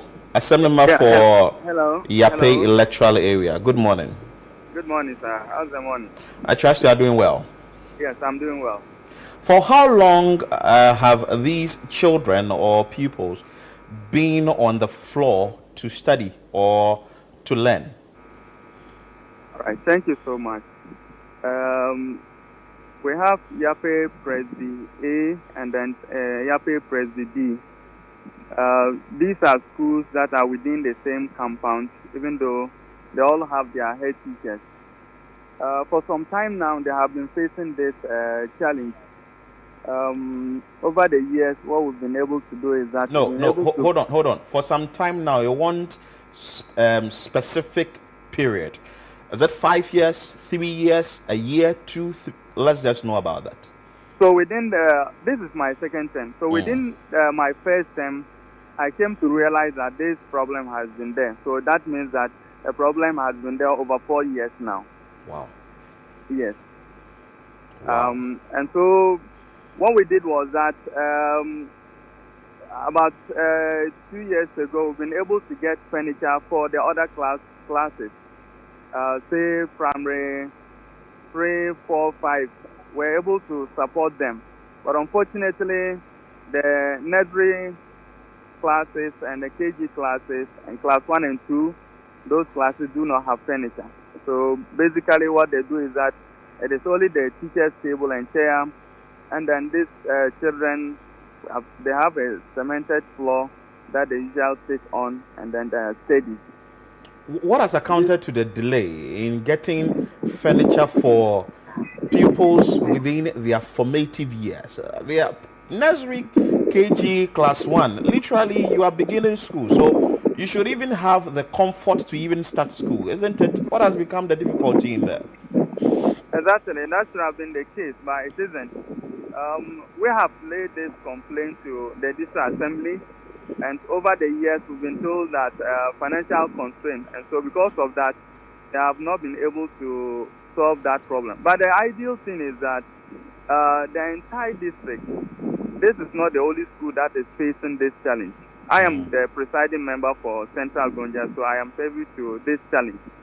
And so usually the few decks that the assembly is able to acquire, they give it to the education directorate, and then they also look at the schools that are in need of these furniture, and then they distribute it in smaller quantities to these schools. And so Yape Presby, primary A, primary B, and then we even have the English and Arabic primary, which is also facing the same challenge within Yape. And so this problem is a bigger one, and we are hoping that perhaps the assembly will come in. Yesterday, when this story broke up, the Honorable DC, Honorable Mahama Husseini, called me, and then we spoke about it. The coordinating director for the district also called me, and then they gave us assurance that they will look into it and see how they'll be able to solve this problem. I am hoping that their words is something to hold on to, so that this problem will become a thing of the past. Do parents of these children pay fees, or is free? It's a government school, and so they don't pay fees. However, we have PTA that have supported. In fact, some of these classrooms, the floor was not good, and so PTA have to come in and then get support from other benevolent persons to support them. I know of one, Dr. Mahama Wayo, who supported in renovating some of the classrooms for the KG block. And so that is why they even have that ninth floor to study on, to sit and study. Yes. So maybe you are saying ninth floor, but it's not nice enough, because see, Exactly. I wouldn't want to have my child go to school well dressed, come home, and the dress is dirty. And for all you know, I have only one for my child, so I keep washing it, or the child is going to repeat it the next day. This is not right. This is not so appropriate, Chris. I entirely agree with This is totally not right. And if the yes. authorities there must work on it, we will engage the DC as well. If you must work on it, it must be now. Like within the next 24 hours, you should have a solution to this problem. Right. Yes, Anyway, I agree with you. But what efforts have you made as a assemblyman to actually find a solution for these people? I think apart from engaging the district assembly, we have also engaged other persons within our district and our communities who are philanthropists who have been supporting. And one of the ways is also engaging with your media house. And I think that if we begin to expose our challenges this way, I think authorities will take these challenges so serious and come to our aid. But we've been engaging them, and maybe silently, so we have been doing a lot. The Honorable MP has also been supporting. I think last year he supported some of the junior high schools with furniture. He has also supported in renovating some of the schools. I think that maybe when this issue also comes to his attention, I'm hoping that he also comes to the aid of these kids in order to support them with furniture. And perhaps that block that we are talking about is in a bad shape, very, very bad shape. Broken doors, broken windows. When students close from school, the following day when they return, they have to sweep animals dropping. Sometimes they have to wash the classrooms. And so it is very, very bad. The school actually needs renovation, a facelift that will even motivate the students. And so because of this challenge, I have been told by the head teacher that there have been absenteeism in these classrooms, like you said. Some of these children, they come to school, they dirty their uniforms, they lie on their belly, some of them get sick and all that. So it is not a good thing that is happening here. We actually need the support. We need the facelift of the school. We need furniture to be provided for the school. And this is what we are expecting. Right. So what are the parents saying about it, or what's the feelings from the parents? Yes, I think your reporter was able to engage the SMC chairman. And like I've had the opportunity in attending one of the PTA's meetings, that parents in that meeting, some of them were even suggesting that I think now if they are not getting the support from the assembly, they have to come in as parents in order to provide maybe in their small way support with their furniture. But not all of them are capable. And so if authorities can come in, it will be timely. But otherwise, maybe we just have to put. And these things, the head teachers are afraid of this because previously it is against the rules that you ask parents to pay some money which has not been authorized from above. And so teachers are afraid to do this, even though parents have suggested, but they were very, very reluctant. They wouldn't want to do something that would jeopardize their work. Idi Kamel, the assemblyman for the Yape lecture area, we are grateful for joining us. Yes, that is a sad one. Thank you so much. Peers of these children or pupils say in other schools are learning comfortably. We have our children at Yape primary or Presbyterian school drawing tomato on the floor, drawing boxes on the floor, sitting on the floor, and we expect to what? Compete with other. No, this is not right. This is so not right. This I now keep saying that it's high time we move away from we have done this, we have done that. Have we gotten to that level yet? Have you gotten to the stage where the children must be comfortable to learn? Because mind you, if you do not create conducive environment for the children to learn, it affects them. This is cognitive. It affects their mental upbringing. Like, we are used to this way of doing things, so we have to do it in the we should create a level ground for everyone. You see, I think it's total overhaul of the schools. Like, I'm really sad now because see, you have a child sitting on the like it's not any other floor, a concrete floor, like hard floor, and studying, learning, drawing on the floor. This is sad. This is not right in any jurisdiction. Whether the MP, that is John Jinapor, has done something about it, whether they've brought in chairs, whether they've given it to JSS, they've given it to SS, this is not right. It must be fixed now. Honorable Haruna Idrisu, you are the education minister. We are pleading with you. This is in the Northern Belt. Please go there, work on this. The lip services, we are done with it. Whether the previous administration started this, didn't end this. See, we have children, and we know how children learn. When children are learning, they stay glued to certain way of doing things if you do not help them. The formative years is from that stage to age 8. Mind you, age 8 or age 7, you are moving to class 1 to class 2. And nursery and KG, I'm sitting on the floor learning. It's not right. No, it's not. It has to stop, and it has to be resolved now. Chris, this is just, and mind, look at what the bungalow also looks like. The bungalow looks like, excuse me to say, maybe mind my words, a place where somebody who is mentally derailed will stay. You can't put me, a teacher, into this kind of bungalow and expect me to bring my best. This is under Ghana Education Service. It's under no institution but Ghana Education Service. It's under the Ministry of Education. It's under the local government or whatever we find ourselves in. Get this thing resolved immediately, please. Let's speak to the District Chief Executive for the area, Mahama Fusaini. Good morning, Honorable. How are you? Good morning. How are you? I'm not well. I'm not good at all. Because what I'm seeing on the screen is nothing to write home about. What are the plans to ensure that children that we have from, say, the age of 2 or age of 1 to 7 at Yapei Presbyterian School get desks or places, comfortable places to sit immediately? What are the plans? Yeah, plans are far in advance.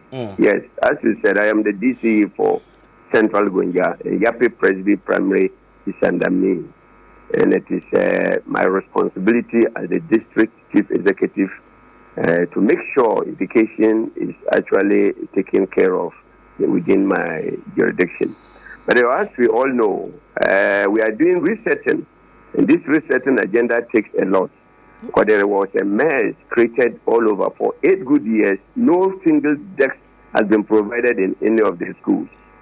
Fortunately, on my part, I am even a CS, a circuit supervisor, who was even with education, and I know the problems at stake before I been appointed as a district chief executive. So I'm a grassroots man.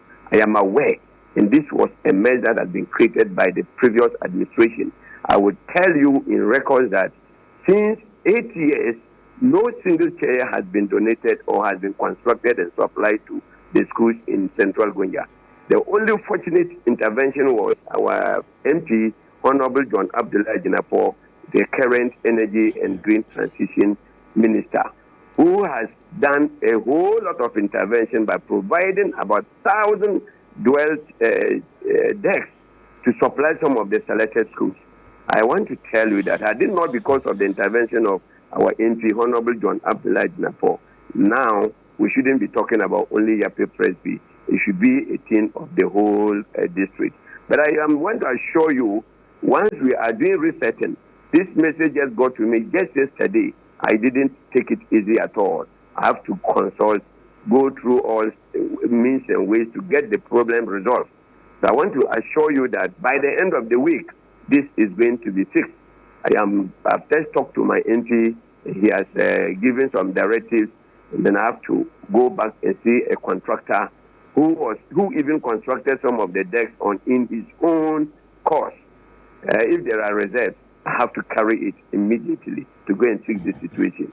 We are doing resetting. we are not going to joke. We are going to have to clear all the mess. We are now responsible. We make sure that education in our various jurisdictions is actually uplifted.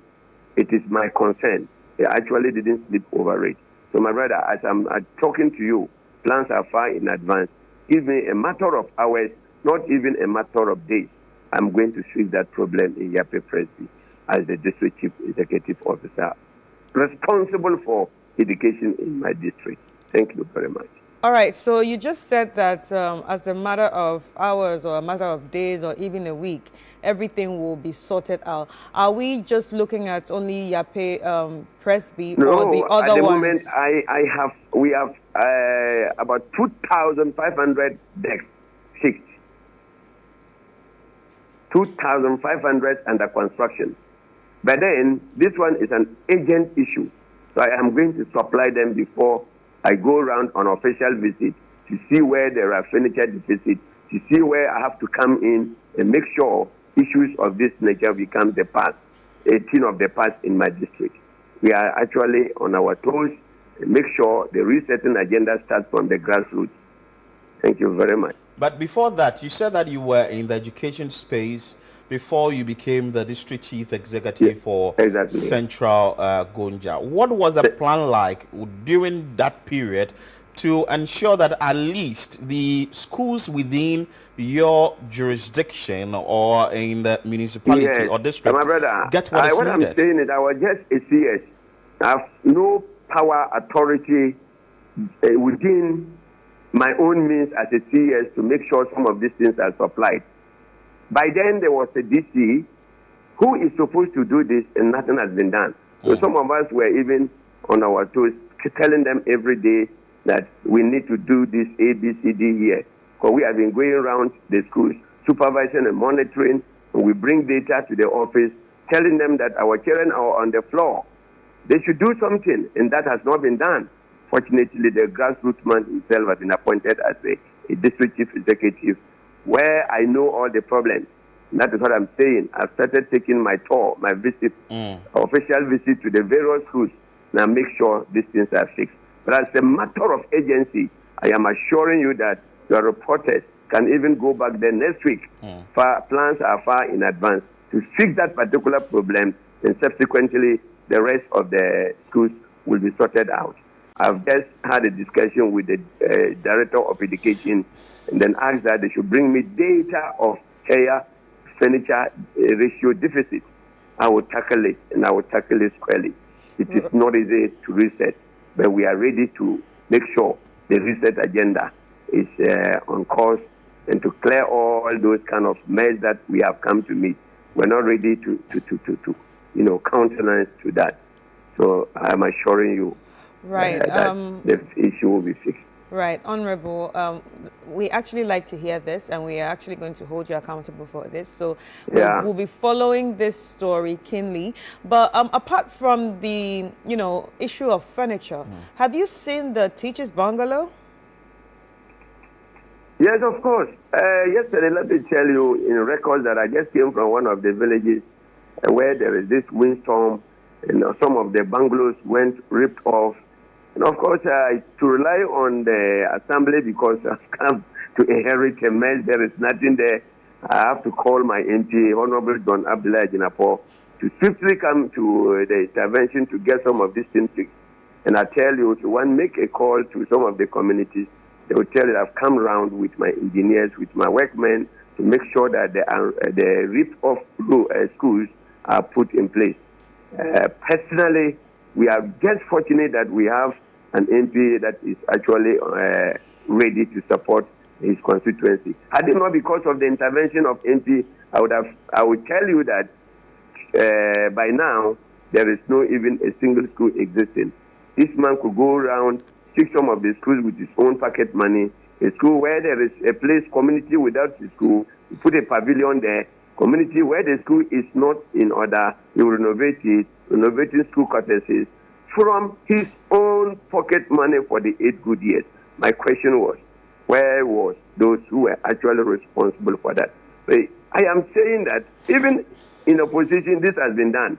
Now that we are in power, I am confident and ensure that some of these things will be fixed within the shortest possible time. And it should be part of the resetting agenda of His Excellency John Dramani Mahama that we are all singing. It needs sacrifice. It needs patience. It needs some kind of pragmatic steps, just as I've just done, to fix this particular issue. Honorable DC, thank you so much for your time. Mahama Hussein is the DC for Central Gonja. Our colleague or correspondent from the Savannah region, Malik Ghazari, I think he's still on the line. Malik, if you can hear me, I'm sure you would go to this school and follow up for us. Yes, the MP has assured that by the close of this week.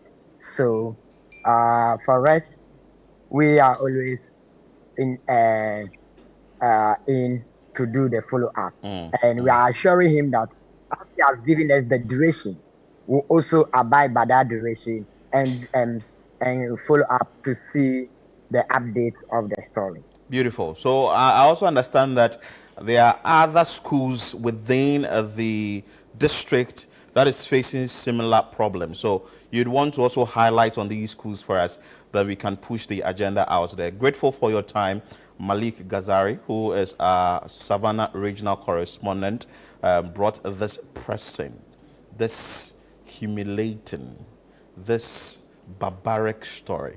Trust me, nobody would want to have his or her child sit on the floor and learn. Talk less of being a teacher and teaching in the school and staying in that shambolic thing they call teachers' bungalow.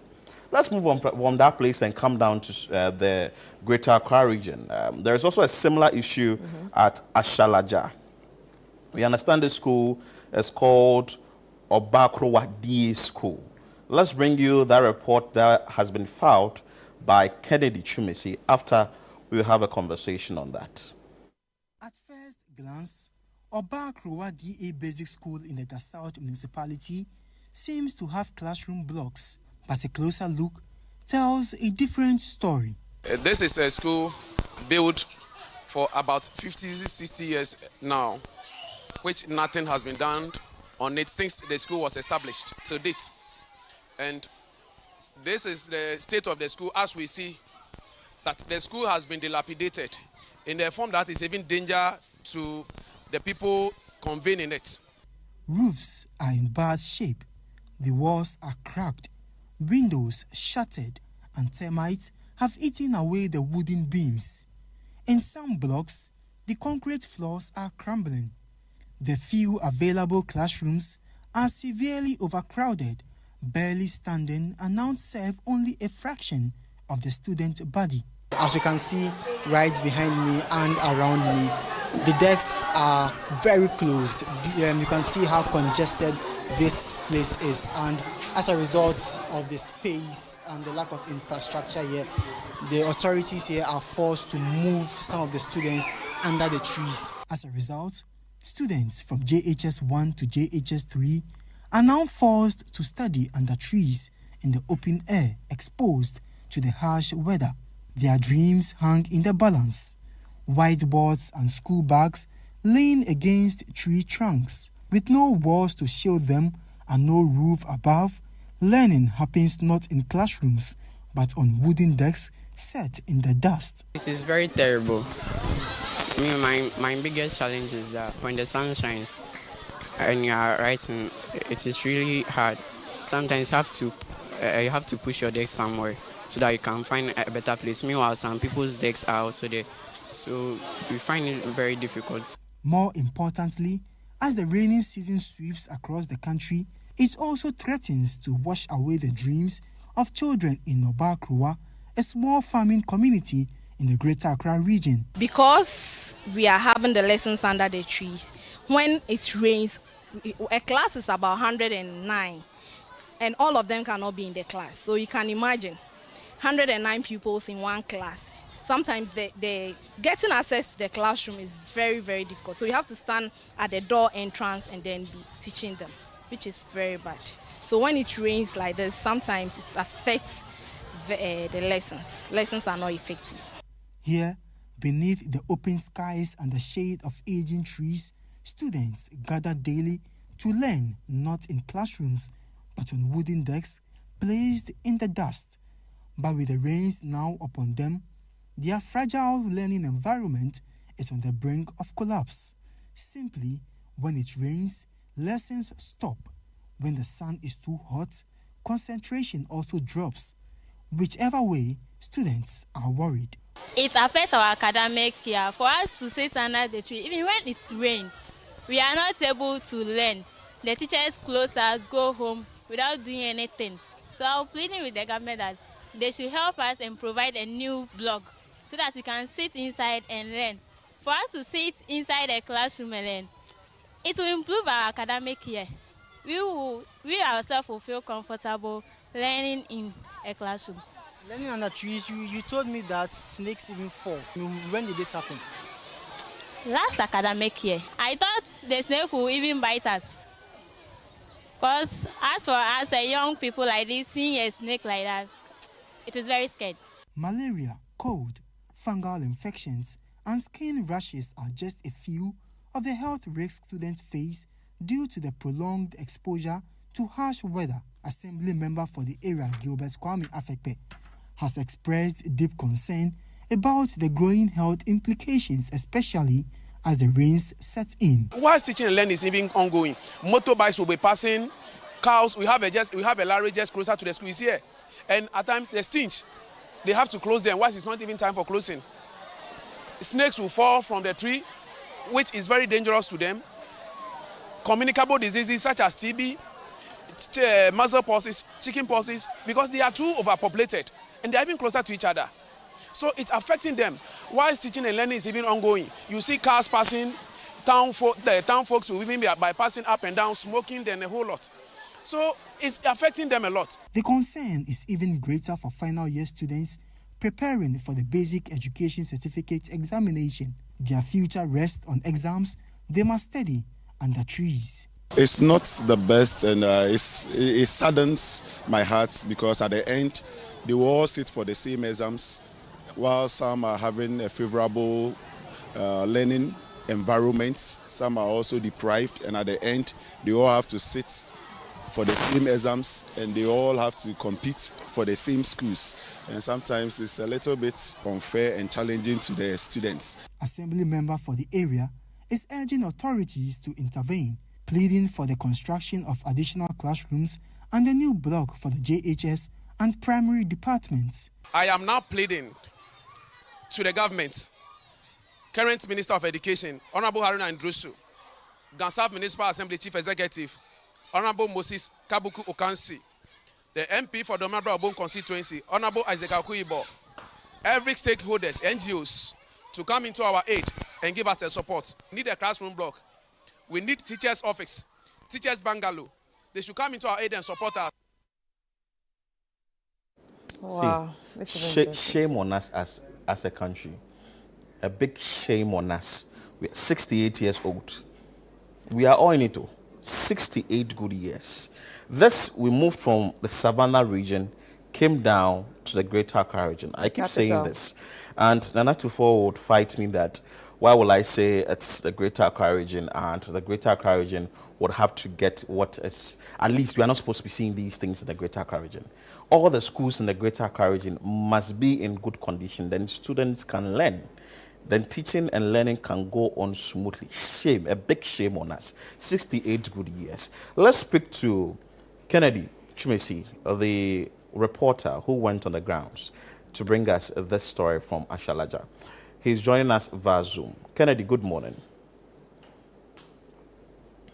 Good morning, Philip. I trust you are doing well. I'm doing well. How did you get to know of this school to go there and bring us this report? Well, on social media. So basically, the story was sent to me by a friend that told me to do a follow-up on this particular issue because they've been really suffering for years. So I took it up and then I headed to the place and then I did a story on it. Beautiful. Take us on a journey. The road from wherever you branch off to the school, tell us about the road before we get to the school. The roads they are really, really bad. We spent closely 2 hours from Sesano, which is our office, to the place. The roads are really bad, particularly when you are coming from Amasaman through to Ashalaja to the place. The roads are very terrible, and I constantly complained about the deplorable state of the road, because if the road was smooth, we wouldn't have had we would have spent less than an hour to reach that particular place. But because of the poor roads, drivers were even complaining, and you could see that some vehicles had even got damaged on the road, trying to fix them. And that's how serious the challenge is. So the school is another challenge, and the road is also another challenge. I'm coming from Amasaman to the school, you have to spend close to 2 hours. Before you hours get to on the the school. road before you can even get to the school. So when you got to the school, what was your initial reaction? Just getting the fact that it's in the Greater Accra region, you are seeing a school that students of this day and age are learning under trees.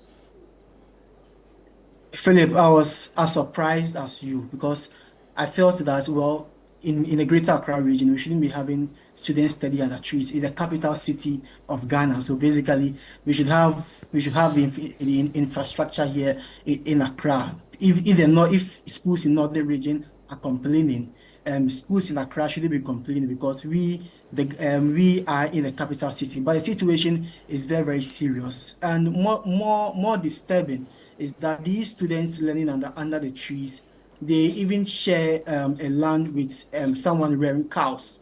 So you will see that during the day, the cows will have to graze. So they'll be moving around the school, and concentration will drop, and the minds of the students will shift while the teacher is teaching. Their mind is also somewhere, and the situation is very serious. But the issue is that this Obakrowa DA Basic School, they have school buildings. But if you get closer to the school, you would witness that the school, the infrastructure in the school is very, very dilapidated. Like, is that serious? You could see that there are no windows, the concrete floors bad, the desk bad, everything is just off. So the students you see under the trees are those from JHS 1 to JHS 2. These students are also, the JHS 3 students are also preparing for BECE. And they are expected to go and sit in an examination where students in other schools are sitting in air conditioning from JHS 1 to JHS 2. These students are also, the JHS 3 students are CE. To go and are sitting in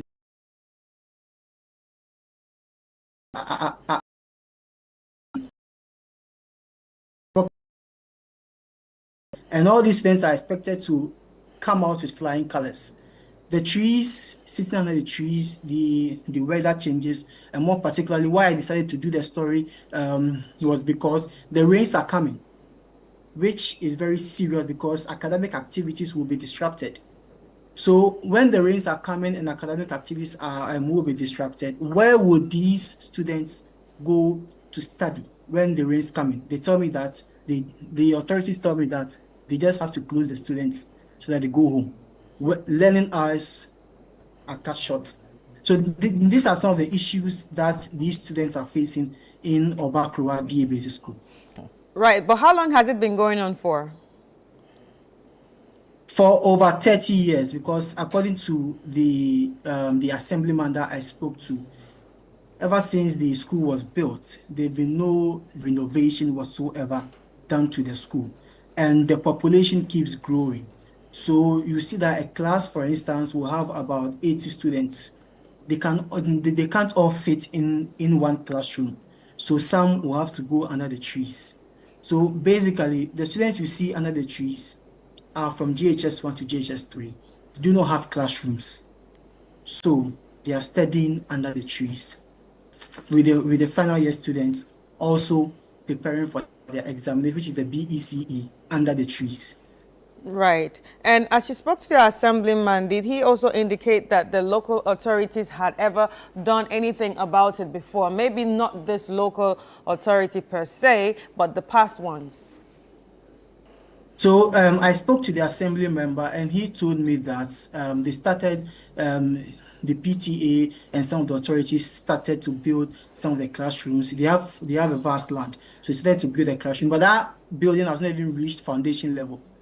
It's just some demarcations they've done on the land, and it has not even reached foundation level. So according to the current MCE, he was confirmed not long ago, and according to the assembly member, he told him that he has seen the issue and they'll be working to salvage the situation since he's new in office. So he's basically going to sit to assess the situation and then come on board to help.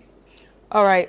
Thank you so much, Kennedy. But Kennedy, you can just hold on for us. We have the assemblyman on the line, Mr. Gilbert Kwame Afakbe, who's the assemblyman of Ashalaga electoral area. Honorable, good morning. Good morning, madam. How are you doing? Please, I'm doing good by His grace. All right, you are welcome to Breakfast Daily, and I'm sure you already know what we are talking about. We are talking about the situation at Obakrowa Basic School, and how did it get to this point? Please, the situation for Obakrowa School is very, very, very mixed because the structure of the school has been dilapidated, cracks on the wall, the floor has been breaking into pieces, and it is very dangerous to the health of the people within the area, and it now has become a very headache to me on how to get rid of that structure to get another one for my people living within the area. And so, what steps are you actually taking to address this issue? Please, I have also spoken with my MP, my current MP for the area concerning the state of the school. And also the former MP Honorable Joseph Nyani, too, is aware of the state of the school, which they said will be coming to give us a support. But now nothing has been done concerning that. So it is my plea to the whole nation, the whole country. If any person, stakeholders, NGOs, government can come into our aid and give us a support by building a new structure for us, I'll be very, very happy on that. Right. The rainy seasons are actually here right now, and there are, I don't know, so much that is going on when it comes to the rain, but is there any intervention put in place, like a shelter, like temporary tents, something? Do you have any plans for that? Yes, for now, when it's raining like this or the rain is coming, they close the students and then they go home because the state of the school is very dangerous. Anything at all can happen. So when the rain starts like this, we close them. Why it's time for lessons, academic teaching is ongoing and things too. They have to close them due to the weather conditions. They have to close them to go to their various homes. And it is affecting their academic performance a lot. Honorable Assembly Member, the issue is that are you just getting promises from, say, GES, from the district or the municipal assembly and the various authorities? Is it just lip service they are giving you that will come and fix it, or there is some sort of action that they would back to their promises? Thank you. For now, no promises has been getting to me so far, and no action too has been taken so far to get rid of the situation. Nothing so far. How many students are affected by this? Please, for now, there are more than 1,000 students. Sitting under trees? More than 1,000 students sitting under trees. Even those within the classroom, even the classroom is even breaking. The class is even dilapidated. Those within the classroom, and they are even congested in the classroom. Honorable, thank you for your time. Thank you for your time.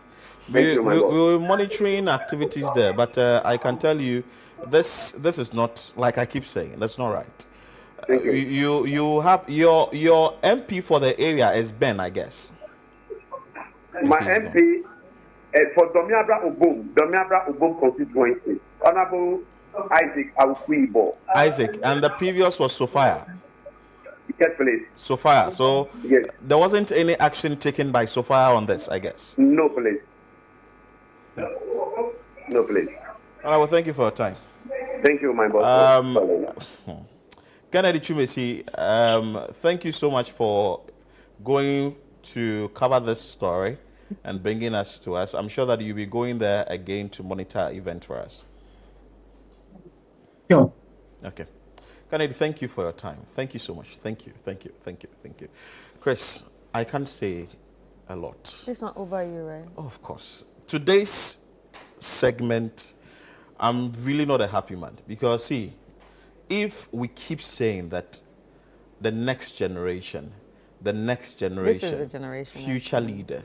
future leaders and all that, you want the future leaders to learn in this situation what we are saying in Yape coming down to Ashalaja. And I keep saying that these schools are just a few of the many that we haven't taken our cameras to yet. But we will definitely take our cameras to these schools. And the various authorities, the big question is, taxes, if you are not understanding the English, taxes, maybe I can't speak the other languages. These are only two languages I can speak. When you collect the taxes, what do you use it for? No. So you sit in your office and we say we will resolve it, we will solve it, and nothing comes out of it. Please, we are begging you. We are really begging you. We have a lot to deal with in this country. Education, health, even electricity, sanitation, the congestion exercise that the mayor is doing is being done in other places as well. Too many problems. Please, try and solve at least some, if not all. Don't be taking your kids to the big schools and forget about we, the poor man's children. See, if not for the poor man who is a mason, if not for the poor man who is a carpenter, if not for the poor man who is a laborer in your house, if not for the poor man who is a cleaner in your house, if not for that poor man who is a farmer, you wouldn't be in that position you are now. You wouldn't have the vote you have now to call yourself Oga and be sitting in your office and be smelling all the good perfumes and be inhaling all the good AC you can inhale, move from your office, sit in your V8, go to home, come back, sit in your V8, and you sit in your tinted vehicle and you drive on the road and a motorcade has to be in front of you. We have to clear the road and you pass.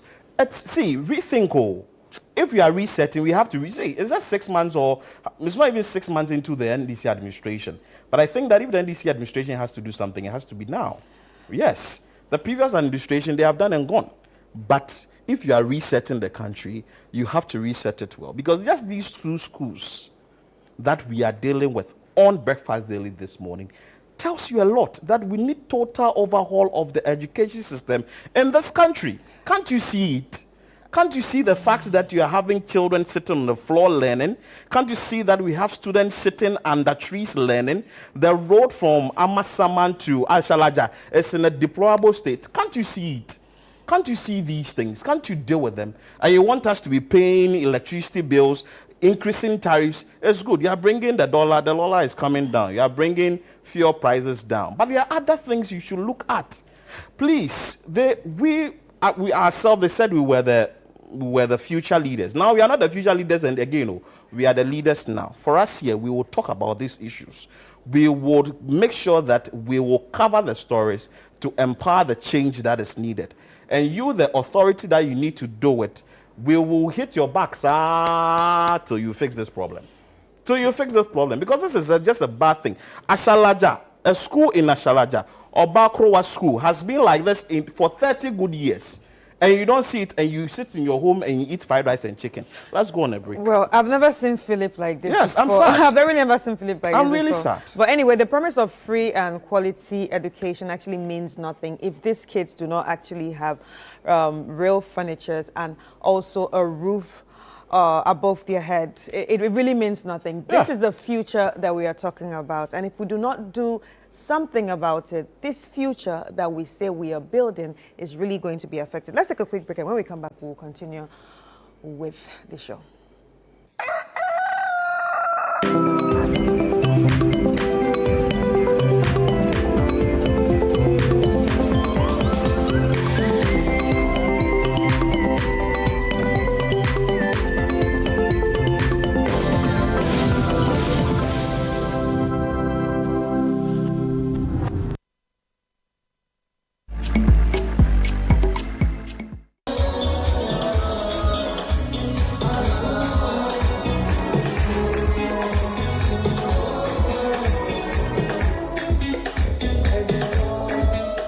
Abigail Droma, international Ghanaian superstar. Oh, please catch my breath. So Abigail is here. We're so proud of her. We're happy to have her here. And we're going to do something very interesting. Abigail loves this dish. It's rice and kuntumri. So, she uses calculations to do her things, the dance and everything. She will calculate. So she's good in maths. Of the spice tablet. So, sorry. This show doesn't like heat. Yes. So now everything that we need for the kuntumri stew is in the pot. This is for the puppy. Nah. What channel? This is for the puppy. Oh. You know that song? Boom, boom, boom, boom. You're dancing, man. Look at this guy. It's like easy.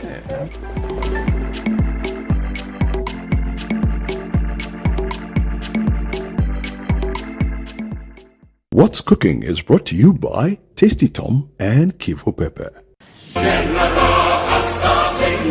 Calling all farmers, agribusinesses and innovators, this is your chance to shine. Channel 1 TV invites you to exhibit at Agri Fair 2025, one of Ghana's largest agricultural exhibitions. From Friday 20th to Sunday the 22nd of June, the A4 Sutherland Children's Park in Accra will come alive with the very best from Ghana's agribusiness sector. Are you a farmer with fresh produce of any kind? Be it crops, livestock or poultry, fisheries or aquaculture, or you're a supplier of agro inputs and processing machinery? This is your platform to connect with the world. Agri Fair 2025 is more than an exhibition. Showcase your fresh produce, share your expertise and experience, and grow your business. So, to all farmers with fresh produce, livestock or poultry, fisheries or aquaculture products, come, sell, network, and expand your business. Agri Fair 2025, where culture meets innovation. Register now to secure your spot. Call us on 0205 973 973. Come one, come all. Enjoy the freshest farm produce at unbeatable prices. And treat yourself to sizzling kebabs made from beef, mutton, pork, chicken, and more. Great taste, great value. Don't miss out. The Agri Fair 2025 is powered by Channel 1 TV with support from 97.3 Citi FM and is proudly sponsored by Exim Bank, Legacy Crop Improvement Center, and Development Bank Ghana.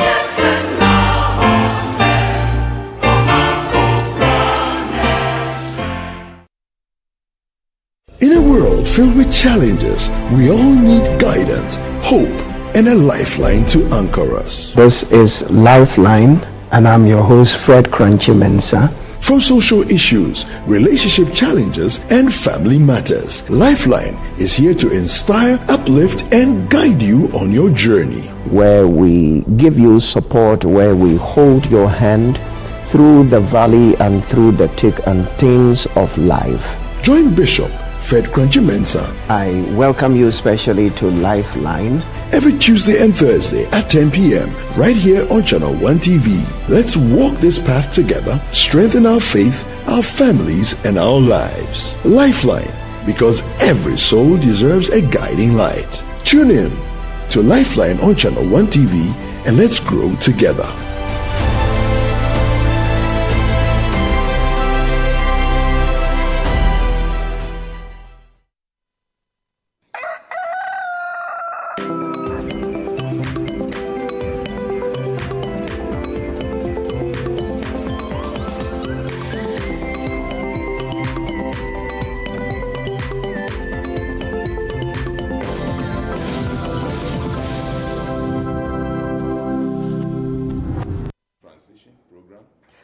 Many thanks for joining us once again on Channel 1 TV. This is Breakfast Daily, and we are going to talk about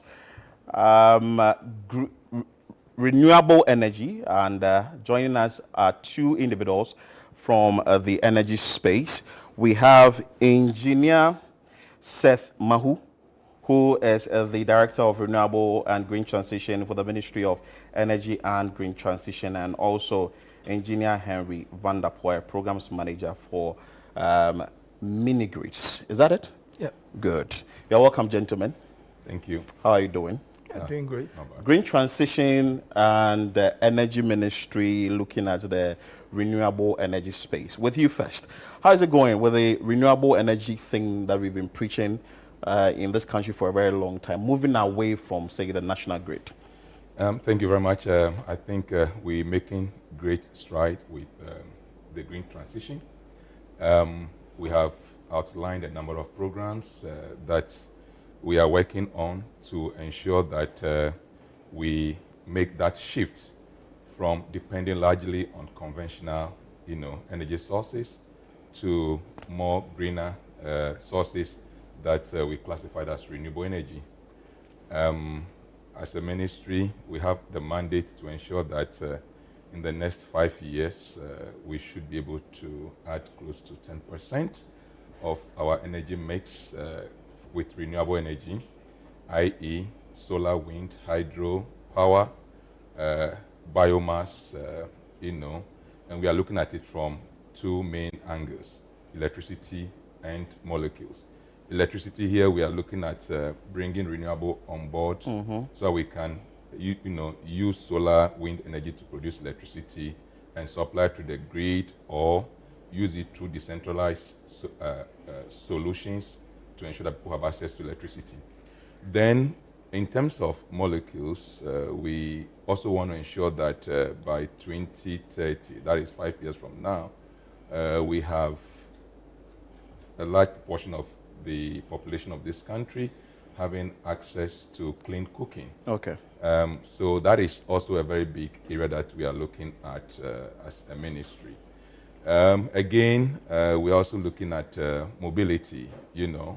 Currently, if you look at the emission situation of this country, the energy sector remains the largest, polluter, to put it that way, and transportation is leading on the charts. So how do we, transition from internal combustion engines, to electric mobility, where we can actually reduce emission levels? So that is also a critical area that we are looking at as a ministry, and we've come up with plans and programs to ensure that we really make the e-mobility thing become a reality for this country. We see a big push in that area. In terms of policy, as we speak, I know there is so much incentives for people who bring in e-vehicles for commercial use. We are working to ensure that we have more incentives also going to the private sector so they can also get on board.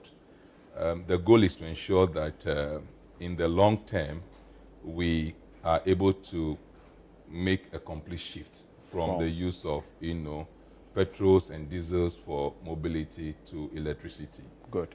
I know as part of the measures you are putting in place to champion renewable energy, you have an upcoming program. Maybe Engineer Henry, you would want to take us through with the program that you are coming up with. We know of the shortcutting for the scaling up of renewable energy program. Help us understand this particular program into details. Okay, thank you very much. In 2022, the government of Ghana signed an agreement with the African Development Bank and the Climate Investment Fund, and also with the Swiss government. So they helped Ghana with some funds, grant funds, to, do a number of things. We can categorize them in two components. First, we are looking at extending our access to electricity We call them, as Engineer Mahu said, providing off-grid solutions for those who are very remote. Ghana's access now is around 89%, and we are pushing to universal access. And now we are at the stage where we call the last mile, which is very difficult to do, very expensive. But we've tried to put together a policy, which maybe later when we come to that, we can talk about that, to achieve universal access. So the program is looking at that component, energy access, and then so also is looking at net metering. Net metering, we are looking at trying to reduce the government's indebtedness to the distribution utilities using rooftop solar. Okay. We are looking at about 12,000 systems that we want to deploy. Okay. And that we have a private sector aspect of it and then the public sector aspect of it. Is it going to be free or it's not free? Let me defer to the director, yes, so that he talks authoritatively. I can speak to it, but he will talk authoritatively. So with what we are looking at giving out or trying to put the various communities or say health facilities on solar and all that, is it going to be free or something must be paid for it? All right. So we have two categories of clients we're looking at in the net metering space. We have the public sector and then the private sector. For the public sector, it's going to be for free. Okay. We are targeting a total of 1,089 facilities to be provided with solar systems to ensure that during the daytime, they take much energy from the sun as possible. And then in the evening, when the sun is not there, that's if there's a sunset, they can move onto the grid. So for them, it's going to be for free. And the focus here is on second cycle institutions. Okay. It's also on hospitals at the district and regional levels. We want to cover all of them. That is why we have this big number, 1,089. We have other programs to also complement that component, that's the public sector, because as Engineer Van der Poel stated, the objective is to be able to reduce government bills to the utilities and also to tap into this huge resource that we are not utilizing. We want to tap into that. So we have other programs to complement the one that Engineer Van der Poel just spoke about. We have the Government Go Solar project. It's a flagship project that is targeting the big ticket public sector institutions, like the universities. These are communities, they consume so much electricity from the national grid, and we think we can use solar to really reduce their consumption from the grid. Then the private sector component, which is equally of interest to us, is to achieve two main objectives. The first is to ensure that we are also reducing the electricity burden, the bills on private sector. And we want to use that to stimulate growth in that sector because in our views, if they're able to reduce the cost of energy, they can create more employment for our people. And we can also dovetail that into the various government policies, including the 24-hour economy. If energy is available, that can be made possible.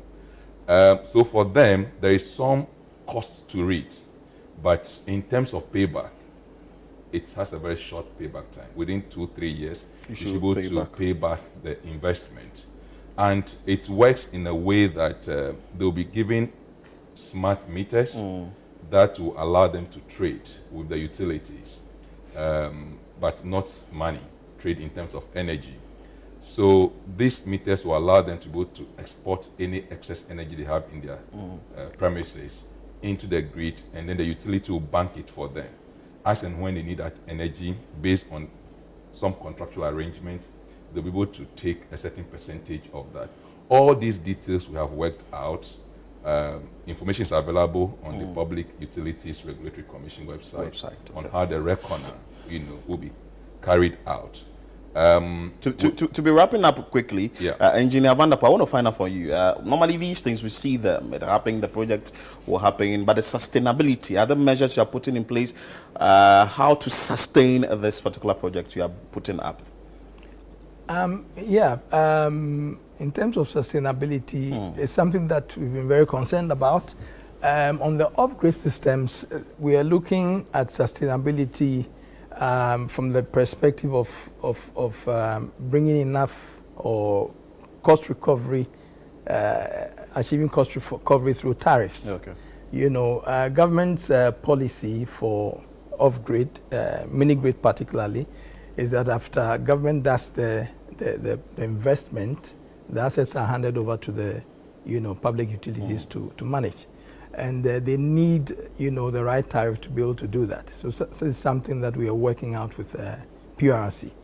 On the public buildings where we have, we want to, put these rooftop systems, there's an arrangement that we are looking at, especially we are doing that together both on this project and the Ghana Go Solar project. Okay. We're working through Energy Commission, where there is an arrangement to make sure that, we bring in some funds to take care of sustainability. Beautiful. So let's now focus on the program, when it's happening, where it's happening, which individuals you are bringing on board, and what we should look out for during this program.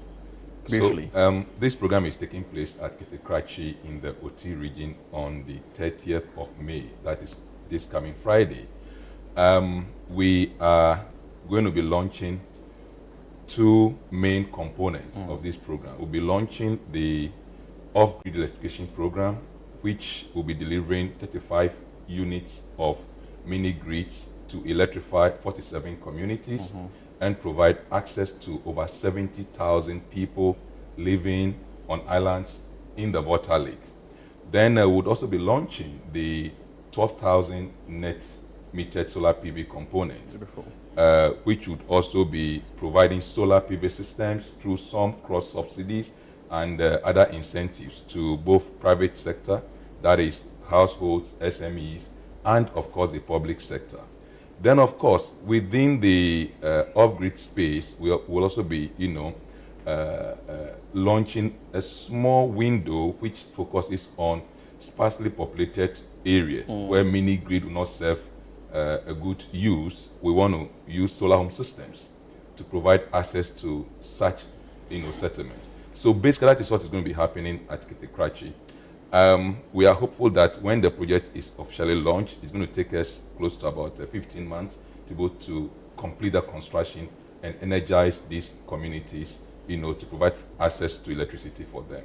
Beautiful. So that is it, the launching of Scaling Up Renewable Energy Program, which is happening this Friday, 30th of May, 2025. Make sure that you are part of this event. Thank you so much, Engineer Seth Mau, who is the Director of Renewable and Green Transition at the Ministry of Energy and Green Transition, and also Engineer Henry Vanderpoel, Program Manager for Mini-Grids. Well, you're still watching Breakfast Daily on Channel 1 TV. Let's now bring you the entertainment highlights. Hello and welcome to Entertainment Highlights on Breakfast Daily, powered by GhanaWeekend.com. My name is Ni Komite Kome. Now to our first highlight. Ghanaian singer Jackie has revealed that the artwork for her single Sankofa captures the essence of her upcoming album, After Midnight, due out in June 2025. In an interview on The Chat with Eko Kumsin, she explained that the artwork reflects the album's core themes of self-reflection, rediscovery, and growth. Drawing inspiration during late night hours, Jackie promises a deeply personal and culturally rich Afrofusion project marked by soulful storytelling. That you really take charge of your creative process.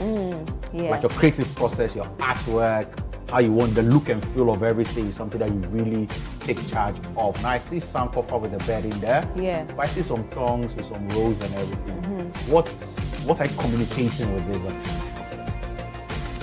First of all, the color theme of the artwork is in direction.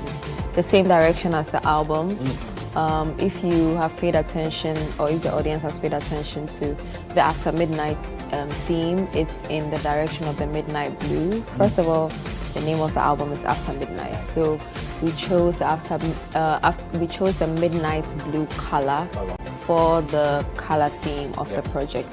And if you look at the O right after the K, you can see the Sankofa symbol, the Adinkra symbol in there. And birds are usually on branches. That is why you can see the branch right underneath the... I'm seeing my face. Right underneath the Sankofa, you can see the tree branch, and it's a songbird. And what else do I need to emphasize on? Yeah, basically. The rose. Love. It can represent... Yeah. Yes, now. You are in the same with the person now. So yeah, the rose will represent love. The branch is literally for the bird. The Sankofa, the Adinkra symbol is in there, and the color theme is for the midnight blue, which is for After Midnight. Now to our next highlight. Lexi the Comic has won Comedian of the Year at the Ghana Comedy Awards for the second time, reaffirming his status as a top comedic force in Ghana. The ceremony, held at La Palm Royal Beach Hotel, honored excellence in comedy, with Lexi earning praise for his relatable humor and engaging stage presence. Currently in South Africa, he expressed gratitude to the organizers for the recognition. His back-to-back win reflects his consistency and growing influence in elevating Ghana's comedy scene.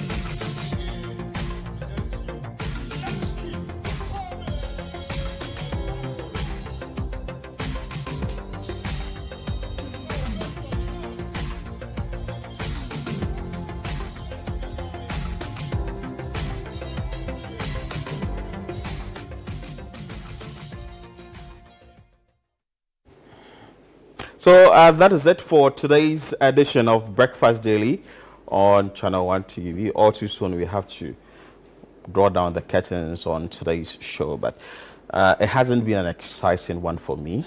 Just for the interview I had with the renewable energy one, that is the most exciting. But for the schools, I think the various authorities must work on them immediately. But Chris, what of you?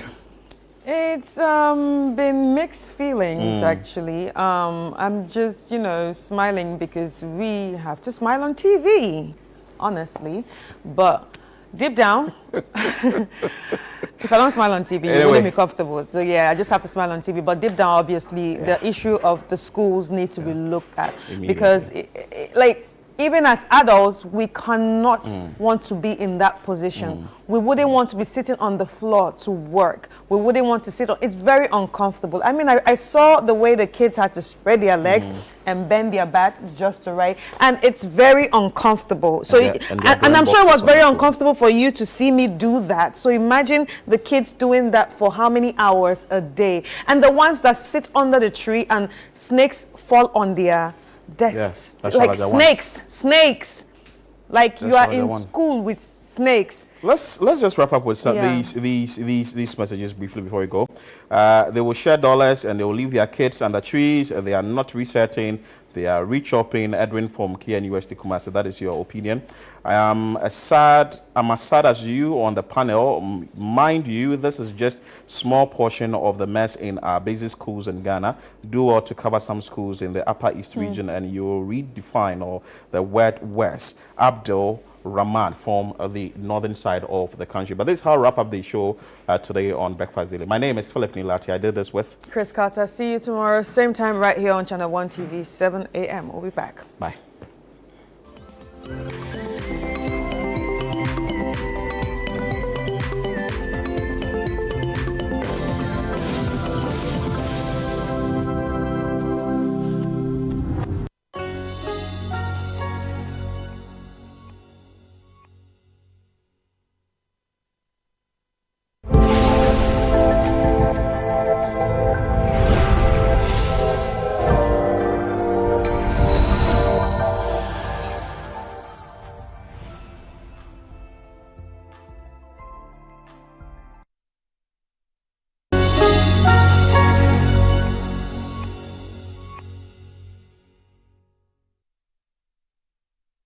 we are getting into this conversation that we pretty much would have to have at some point in our lives.